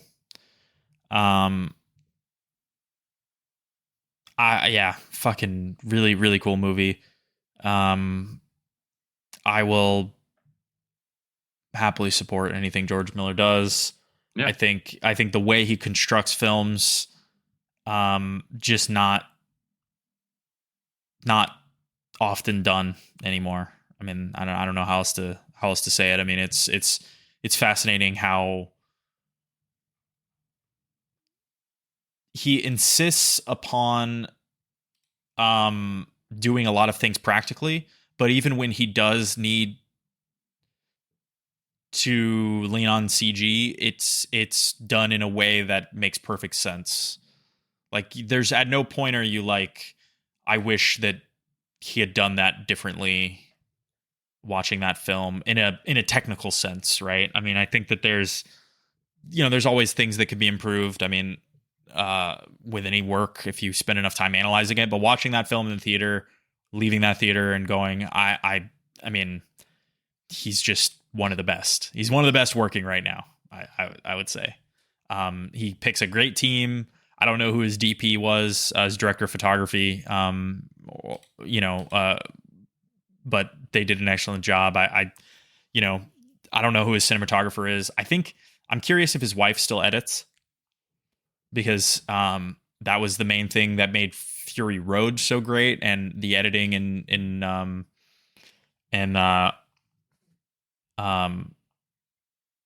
this film was also excellent. But So his next film is going to be another Mad Max film. cool. I don't care. Great. Yeah, sweet. So did you see Romulus? No, I'm going on Tuesday. Sweet. All right. Yeah, we'll talk about it after you see it then. As I mentioned to you in the DMs you didn't respond to, I watched all the Alien movies recently. I had only seen Prometheus, Covenant, and Alien. Had not seen Aliens. I had not seen Alien 3, and I did not watch Resurrection because I was scared to, but I might still do it on a whim one day when I'm bored, just like kind of, you know. I've actually never seen Resurrection, yeah. Yeah, I'm like scared to watch it. Anyway, Aliens was really good. I just want to say that real quick. I love that movie. I will always love Aliens now. Just to tie a bow on good. this really quickly before you move on. Yeah. So his wife has edited his last 3 films. They've been married since 1995. She is amazing, dude. She's amazing. I think it's so cool. Anyway, does she work on anything else other than stuff with him, or like are they just kind of like a partners in crime? They just what they do together. It does look like she has done some other films, but it seems like since their relationship, they got married in the 90s. It does seem like since then, most of her work has been. So you said his last 3 films. Sorry, what did he do? I'm actually looking further back. Those were the main 3 that I saw. It does seem like she's done all of his movies since 1995. So he did Babe, Pig in the City. Okay. Well, he's done every Mad Max, including the old ones, right? The original, which she did not edit, of course. But his first film after they got married in 1995 was Babe, Pig in the City, which she did edit. Then he did Happy Feet in 2006, which she did edit. I did not know that. Holy shit. I'm not sure if he did Happy Feet 2. There was a Happy Feet 2, right? I don't know. There was. Let's see if George Miller directed it. He did. Okay. Doesn't look like she edited that one, interestingly enough. Maybe she was like, I'm fucking sick of these penguins. And then in 2015, his first film after Happy Feet 1 and 2 was Mad Max Fury Road. So, yeah. And then he hasn't done anything else. Oh, yeah, he did 3,000 Years of Longing, right? Which people liked. Did he direct that? He did. Oh, okay. Yeah. I didn't watch it, actually, weirdly enough. But I wanted to.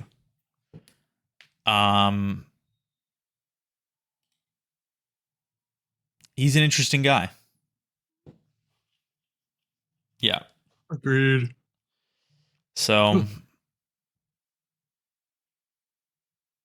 he directed the segment in Twilight Zone, the movie, Nightmare at 20,000 Feet, which traumatized me as a child as well.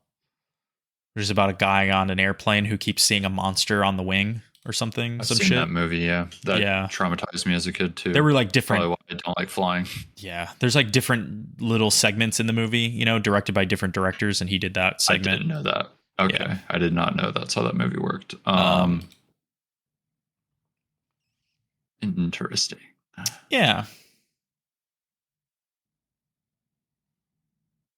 Anyway, Alien. Tell me about your feelings on the Alien franchise.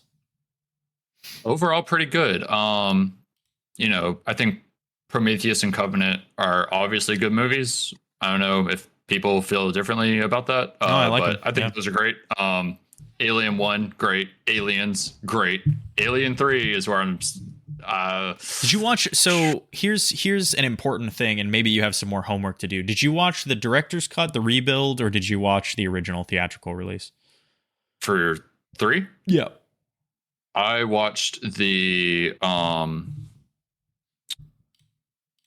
I watched the proper version. I forget what it's called now, but there's like the assembly cut, which is like Assembly, the that's pseudo what I director's meant. cut, and then Sorry. there's another version that got released later once we got into this kind of digital era. I don't know what's different about it in the assembly cut, but from what I understand, it's like either slightly better or virtually the same. And I forget what it's called, but I watched that one. I just wanted the better audio mix. Honestly, is all I really cared about. Yeah. But I think it's a bit longer too. I don't know what's different about it in terms of the film itself, like what additional scenes are there. But I did watch that version. Either way, didn't really like that one as much. I wouldn't say I had a bad time, but Alien and Aliens are truly special, and Alien 3 is more so this is just a, like, I don't know if cash grab is the right word, but it feels like they were just trying to make another Alien movie as opposed to, someone had a actually really good idea and then that got made. But so Alien 3 has a pretty interesting background.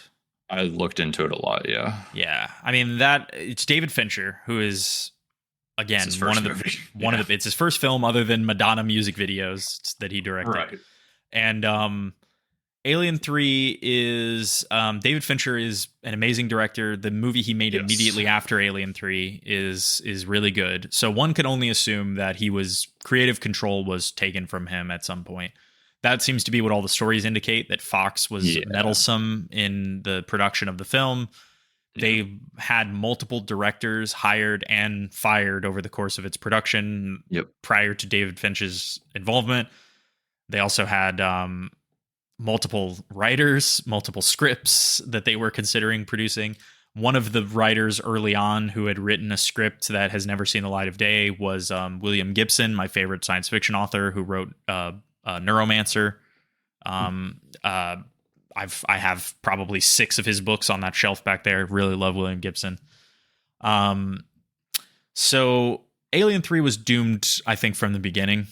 Yeah, I think so too. In a lot of ways, like maybe a reality where it was a better production situation, but we didn't get that reality. So whatever. But I'm a bit of an Alien 3 apologist, with the exception. I don't think it's an amazing movie. It's definitely not as good as Alien 1, and I like Alien 1 the most. A lot of people like Aliens the most. Really?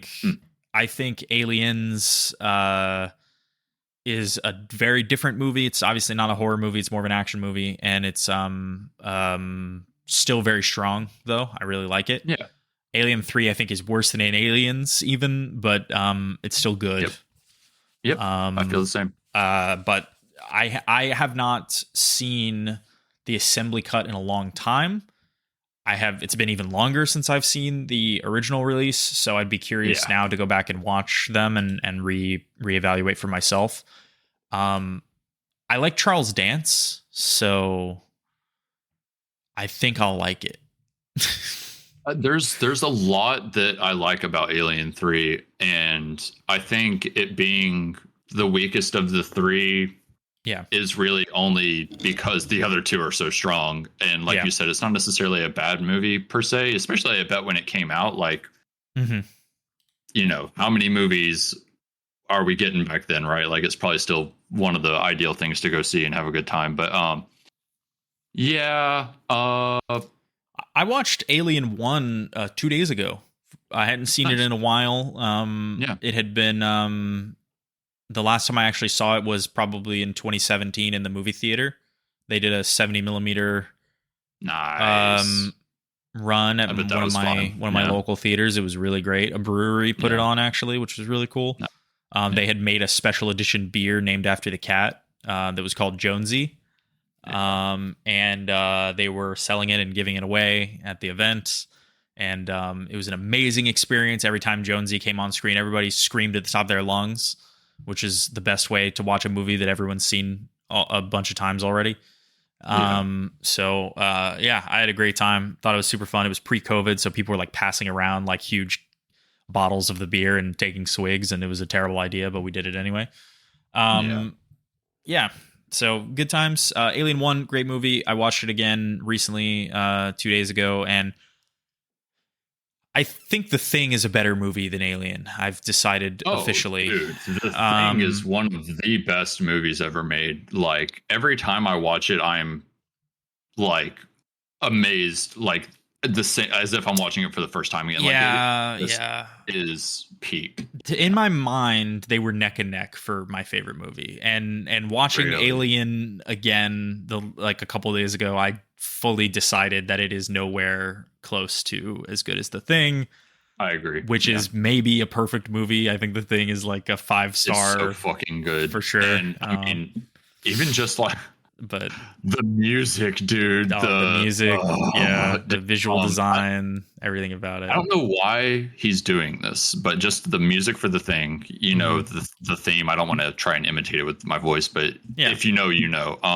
Boom, boom. Michael Giacchino is like doing a version of that, like clearly inspired by that, for The Thing in the Fantastic Four, the big rock guy. He's like giving each of the Fantastic Four in the new Marvel movie their own little tune. And his for The Thing is clearly a rendition of The Thing. And really? It's so interesting to hear him do a take on it for like a superhero, because it's very much The Thing music. And it's like, I think supposed to make you uncomfortable, which will be interesting to see how they use that in the movie. But I just thought it was cool. I love Giacchino. He's probably one of my favorite, if not my favorite composers in the business right now. That's weird. I mean, so John Carpenter famously had composed the music for pretty much all of his films, with the exception of The Thing. He did contribute to it, but the actual composer of The Thing, I need to double check the credits just to make sure that I'm not misattributing this, but I believe it's Sergio Leone, who is I don't know, one of if not the most famous Italian director and composer. Sergio Leone is credited with creating the spaghetti western genre, which is the all of the western movies that were directed by Italians. Yeah. Okay. Sorry, Sergio Leone, not Sergio Leone. Enrico Morricone is what I meant to say. Okay. Enrico Morricone is credited as the composer for The Thing. Didn't he do The Hateful Eight as well? That is a good question. By design, because Tarantino was inspired by like, and that's why he got Kurt Russell as well, because it was very important to him to get. Yeah. So he did do The Hateful Eight. He did The Thing, which is interesting because The Thing style of composition is closer to what John Carpenter is like. I agree. But it's interesting that that's how it. Yeah, that's interesting. Yeah. I agree. But excellent music in The Thing. I mean, just extremely impressive. Did you know? Same with Alien. Honestly, Alien 1, when we were watching it again, just the little it's so like good. Echoing flutes and strings and like random stuff. So good. It reminds me of kind of what like Nintendo was trying to do with the Breath of the Wild soundtrack originally. Remember how it was just like 3 loose piano hits like randomly? I don't actually. Dude, really cool soundtrack, honestly. Yeah, anyway. Interesting. But what was I just about to say? Did you know that in The Thing, 2011, is that when it came out, the other one? Yeah, I saw it in theaters. I don't remember anything. Did you know that whole movie was made with practical effects? I did, and then they reshot it. Over it. Yeah. They went over every practical thing with CGI, and it was a lot worse. I can't imagine what made them decide to do that, but what a shame. Studio could have potentially meddling. been better. It's just weird. Why spend all the money on the practical stuff to then spend the money again to CGI over it and completely replace it all? Like, that's so expensive and such a waste of time and energy and resource. Yeah, it's definitely a bad decision. Yeah. So yeah, I would really like to I'm excited to see Alien Romulus. I'm going to watch that. I think I am going to rewatch the 2011 Thing as well in the near future. I've never seen it, actually. I'm scared to, because I like the original so much. Yeah, I'm curious about it. See, divorced from how bad the effects are, is it even functional as a film? People really hate it. I need to watch 300 again. I just rewatched that recently, and let me tell you, let me preface with I actually really like Snyder's films. I mean, Watchmen is A great movie. Sucker Punch, Watchmen. Sucker Punch, maybe. I think Sucker Punch is really fucking. It's just so unique. I don't know. It is weird. Nothing quite like it. And I think it shines a really interesting light, especially at the time. And it's like watching it now. It's like, holy fuck, dude. This was like. It shines a light on like mental health and other things that I think is really cool. And at the end of Sucker Punch, I rewatched that recently too.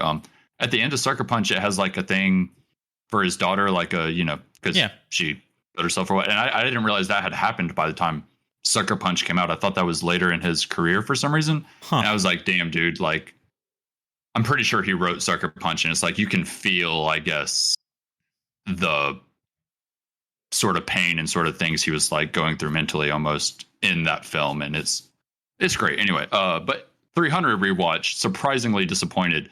Not by the film, but by the editing. They have like this fucking like, I don't know, visual fucking like sepia like they put a filter on thing. Yeah, they put a filter on it. And it's like, it's really egregious. I totally forgot how bad it was, but it like almost kills the film for me. It's so bad now. And I remember liking it before, and it's like the stylization of the movie, the like almost like comic booky stylization to it with the editing is fine, but like the filter over everything after that for some of the scenes, it's like so dark you can't even see what's going on.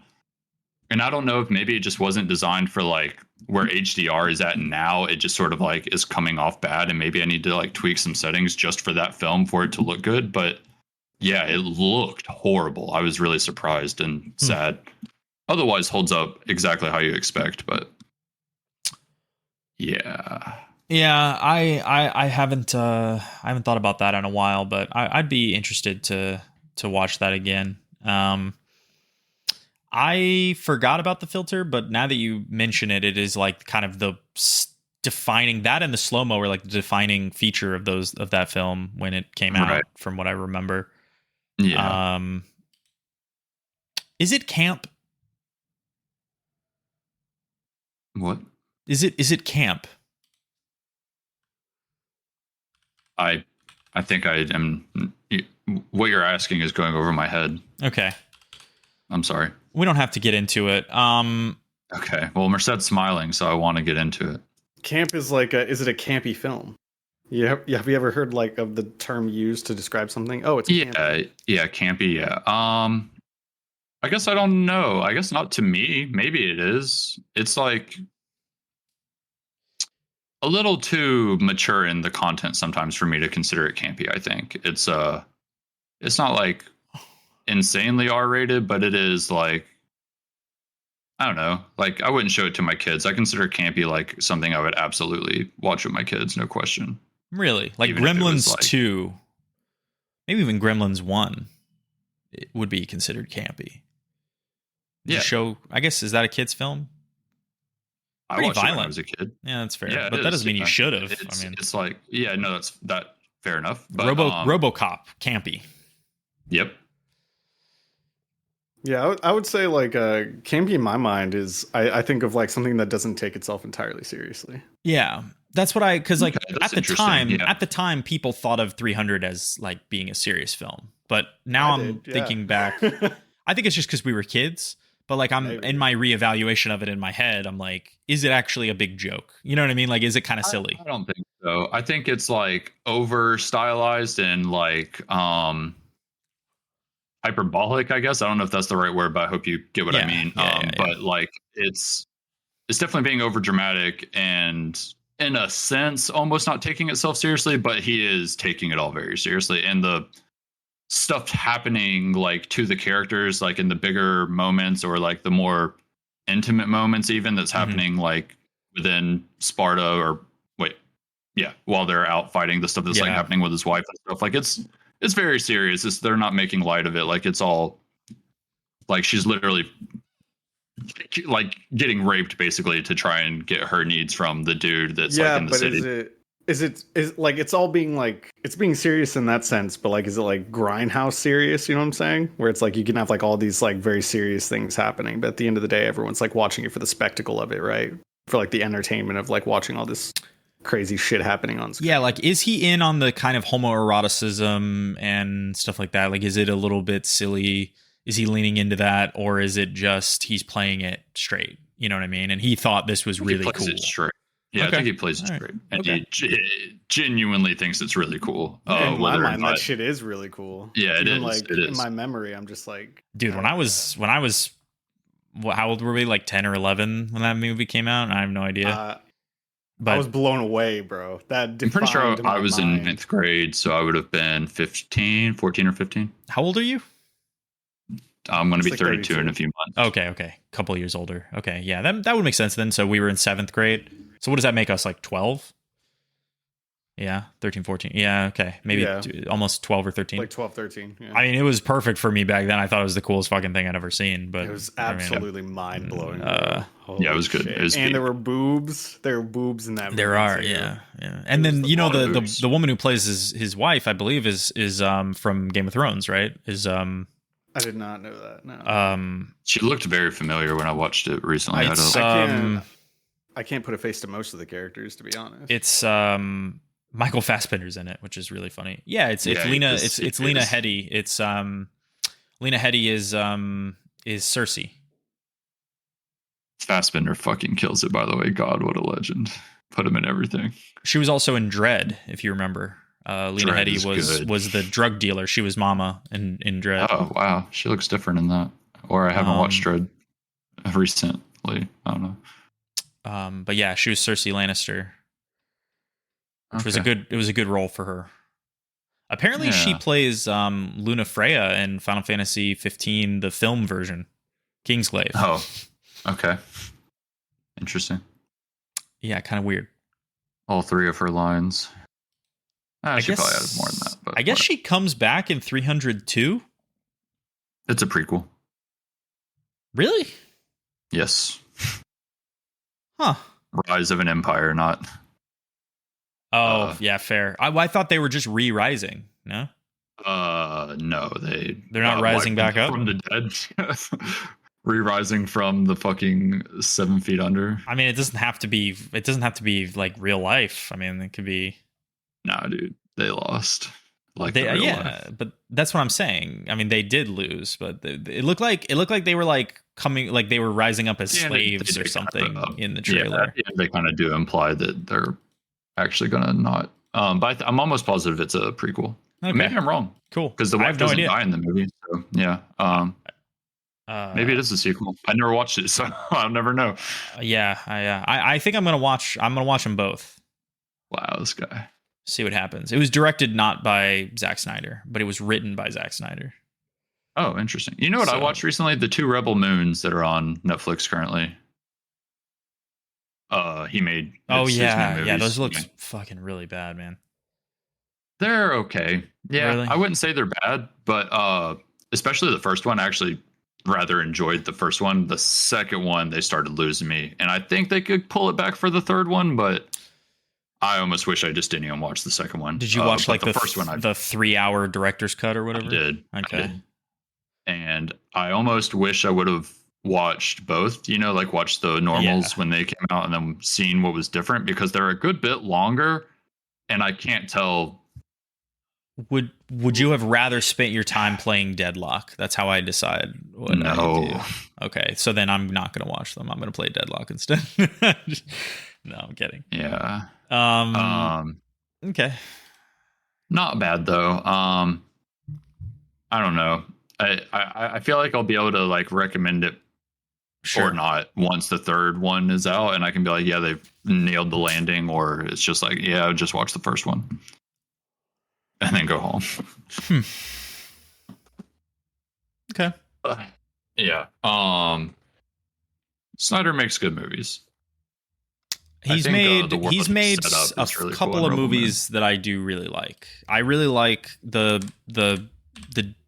what did he make? What was his first the zombie film that he did? I guess he's done another one since then. The Dawn of the Dead remake. Thank you. I thought the Dawn of the Dead remake. Zombie movie. It's very good. Did you say it's your favorite zombie movie? I think it is. Yeah. The remake? The Dawn of the Dead, the one that came out in like what 2008? It's 2004. Yeah, and it was him. That's your favorite zombie movie, really? I mean, it is good. So, yeah. I mean, I've watched it like 10 billion times. I like it. Did we count 28? Of course. 28 Days Later is phenomenal. Yeah, it's better than Dawn of the Dead. That's for sure. Yeah, I think those are my favorites. I forget which one I like more, Days or Weeks, but I think Days. I like those the most. There's something Days about is them better. being trapped in the mall and shit. I just can't remember which ones. Dude. Which I should rewatch those. Honestly, I don't think I've watched those since I was a kid. Actually, no. Now that I think about it more, Dawn of the Dead is like definitely my favorite zombie movie. Jesus, not even Shaun don't of know the if I've Dead, ever seen dude. it. Shaun of the Dead is better. I have a weird contempt for that movie. I don't even think that movie is that great. Wow. Yeah, I don't like Shaun of the Dead at all. Oh my god, who am I hanging out with? This is ridiculous. Dude. But I also got I got like y'all Reddit soyed out about it so fucking hard. By the time I even got around to it, I was like, oh, it's not nearly as good as everyone fucking said it was. Oh my God. Now I feel fucking betrayed. So It's I'm gonna so hate this movie fucking even funny, more. dude. It's so fucking funny. Oh my god. It's also just not that good. it is. Oh Jesus. Oh god. Same thing happened with Hot Fuzz. Y'all Yeah, did the same it's thing to me with not Hot Dude, either. come on. You guys are It's also fucking not that lame. You guys ruin everything because you soy the fuck out like too hard. It's why I can't watch everything everywhere all at once. Because once I watch it, I'm gonna be like, Bro, nice. Shaun of the Dead job, has everybody. Shaun of the Dead has a higher rating on IMDb than fucking Dawn of the Shit and IMDb is like fucking- literally Reddit soy incarnate. It so I don't wanna isn't. hear it. Isn't like The Godfather the greatest film of all time? On I IMDb? don't know. It might be. Let me see. It's probably like Avengers Endgame or Top. something. Shut the fuck up, dude. Top 250 movies of all time. This list does kind of suck, but number one is like people do really like it. I don't like it that much. Shawshank Redemption is number one. Oh yeah. Guess what number makes two? sense. Guess what number two is? The Godfather. Yeah, Is Okay. it? Ah, yeah. it is. I mean, I would sooner give it number one than the Shawshank Redemption. I'll say that. Yeah, me I too. think I would agree with that. Absolutely. Guess. Absolutely. Okay, let's just do the top five, and then we can fuck this whole idea. Guess what number three is? Oh shit. I I just think of the movies that I like. It's a superhero film. yeah, it's Endgame. In game, yeah. Maybe Infinity War. Maybe So wrong. It's not even Iron funny. Man. Deadpool No. 3. No. You guys Iron are Man headed in 1? the complete wrong direction. Do we go? I don't I don't know. even- I thought this Yeah, would be. Once it did well. I thought as soon That's as I all. said a superhero film, you guys would know immediately. I mean, it's so fucking obvious. It's like it And is comic. Reddit soy for sure. Okay, so say it. The Dark Knight. Oh, okay. Oh yeah, no shit. Yeah. All right, number 4. It's another Oh. crime movie. It's a Crime? sequel. It's a sequel. It's a sequel. Godfather Bro, I 2. don't- It Bro, is I The don't Godfather fucking 2, know. yeah. Yeah. See?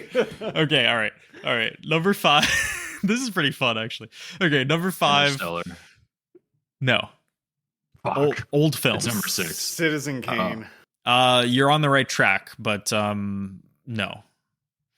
Old film, black and white, often highly regarded. More Metropolis.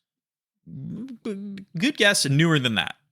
Newer than that. Metropolis Black and is, white. if I'm not mistaken, is like a 30s or 40s film. No, It's, or yeah, I what is- think 40s, I think. It's not Doctor Strangelove, is it? Jesus, Metropolis is 1927. Damn. Yeah, Wow. it's fucking crazy. It's way ahead I of feel its like time. I know honestly. it, but I can't think of it. I feel like I know exactly what era of films we're looking around. I just Okay, can't think I'll of give what it you is. 1957 is the year. No, it's not going to help me. Yeah, but, I kind of figured. It is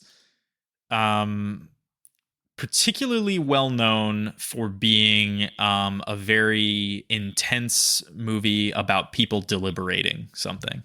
Oh, 12 Angry Men. Yeah, such a good movie. Holy fuck! yeah. Number 5. I forgot that was that old for some reason. All right, do you guys want to do top 10? No. Okay, Interstellar. What are they? though? Interstellar is I don't know. not in the top 10. No. Fuck yes, thank you, God. Actually, yeah, Oh, that my would be. Lord. That's another one, dude. Yeah. I like Interstellar, and dude, holy fuck. Yeah, People that love is that a- movie a little too much, I think. They love it Yes. so fucking much. Okay. It's honestly so one of the. much. Huh? Number 6 is Schindler's List. I haven't I seen would have that. thought that would be higher. I would have assumed that would be higher. Yeah, I forgot about that movie. Number haven't seen 7 it. is Return of the King. Okay. You know, it's a shame. That's the Star highest Wars? rated of the trilogy. It is, yeah, but not by a lot. That's insane to me. Not by a lot. No, they're all close, but Yeah. it's still what? Why? It's not the best one. I think it's actually the worst one, but whatever. I Doesn't matter. agree. I do agree Yeah. with you. Yeah, I think number 1 is actually the best in my opinion. I struggle between that and 2. I think I like 2 the most, but I think you might be right that 1 is the best. I think I like 2 the most though. Pulp Fiction is number 8, Okay. which is kind of a Reddit movie, I'll admit. It's also an incredible film. It is a good movie. It is a good I think movie. the first time people see that movie, there's no way they're not like, I don't know, just like, wow. But Yeah. I don't know, whatever. Definitely leaves an impact for sure. Number 9 Yeah, is exactly. Fellowship. Okay. Okay. Dude, people love Lord of the Rings. Holy They fuck. fucking really do, man. And number 10 is The Good, the Bad, and the Ugly. Oh, I've never Okay. seen that. That's a cool one to have as number 10. It's a I good like movie. that. It's a good movie. Yeah. I should rewatch it. Okay. I think that's about it. Yeah. I'm hungry. I'm about to go play Magic. Have a good time, man. We're about to go I play will. Deadlock, I think. Hell yeah. That's too bad. Yeah. I think I'm going to buy Astro today, though. I think it's time. Nice, man. I decided nice. I'm not getting a new iPhone. Is anybody getting a new iPhone before we wrap up? No. No? All right. What do you guys have for reference? 15. I have an A14. It's a Galaxy A14. Okay. That's weird. I've ascended. I didn't realize who I was dealing with here. That was copium if I've ever heard it, Merced. I don't use my fucking phone. It doesn't Why- matter. What do you mean it I'm- doesn't matter? I mean, I guess if that's what you mean by Get a That's flip like phone. that's like if I had like a Honda Civic and then you're like, how come you don't have a Lamborghini? It's like, well, I don't use my car. Okay, well that's cope. No, I don't use my fucking car, bro. I mean, actually, I would say people who have Lamborghinis probably use their car less than people who have Camrys. I mean, probably, but you get what I'm saying. Okay, Yeah. all right. That's just a bad example. I thought you were Well- having a Galaxy was having ascended, not using a phone. There's actually some Android phones I think are really cool. I don't know Yeah. what yours is. The I don't know A14 what is that not that one. It is the Yeah. middle of the road. Yeah. Generic ass. Um, The flip phones look cool as fuck now, though. I think they're cool. I think they're cool. Apparently, like they've solved the crease problem, or at least like Chris Jordan. I was talking to him, and he's had his for like a long time, and he had the old versions of the flip phones, and he said they basically fixed everything. I think So. that's kind of, I would like iPhone to do a version of that because I'm too integrated in the system at this point. I can't back out. It's they've got me by the fucking balls, dude. But It's coming if at some Macs point. could play right? games, I would have a high-end Mac. Like after I they're wouldn't. done. I wouldn't do that. But that's just well, I would just genuinely. I would if they could play games. I would be fully in the ecosystem fuck, for sure. man. But I have everything else. I mean, I have an iPad, iPhone, watch, like literally everything except a Mac. It's just if it could play games, it would be my preferred PC as well. It's definitely my preferred laptop. Yeah. Oh yeah. Yeah. If I don't have work one, but if yeah. work would let me use a Mac, I would be happy, but they won't. So there you go. There you go. All right, squad. Thanks for listening. Thanks for chatting. I had fun. Hope you had fun. We'll talk about Space Marine next time. I think I'll have beaten the campaign by then. I'm about halfway through. Merced refunded it. Of course he did. I mean, he's got I did refund it. he's got some problems. It's too much Reddit soy inside of it. So I was like, fuck this, dude. It's retarded or regarded. Oh my god, We'll dude, get you were there. you were so close. We'll you were get so there. close, man. We'll get there. Almost We'll made get it. there. You almost made it. We'll get there. The vein, you can see the vein from here. It's fucking popping out of his head. He's like, I gotta say it. I gotta say it at least once an hour. Wait, did we cut this? No, this is in, Oh, dude. fucking shit. This is dude. in, man. They're gonna be banned from Deadlock when Valve hears this. All right, gang. Peace out. Peace.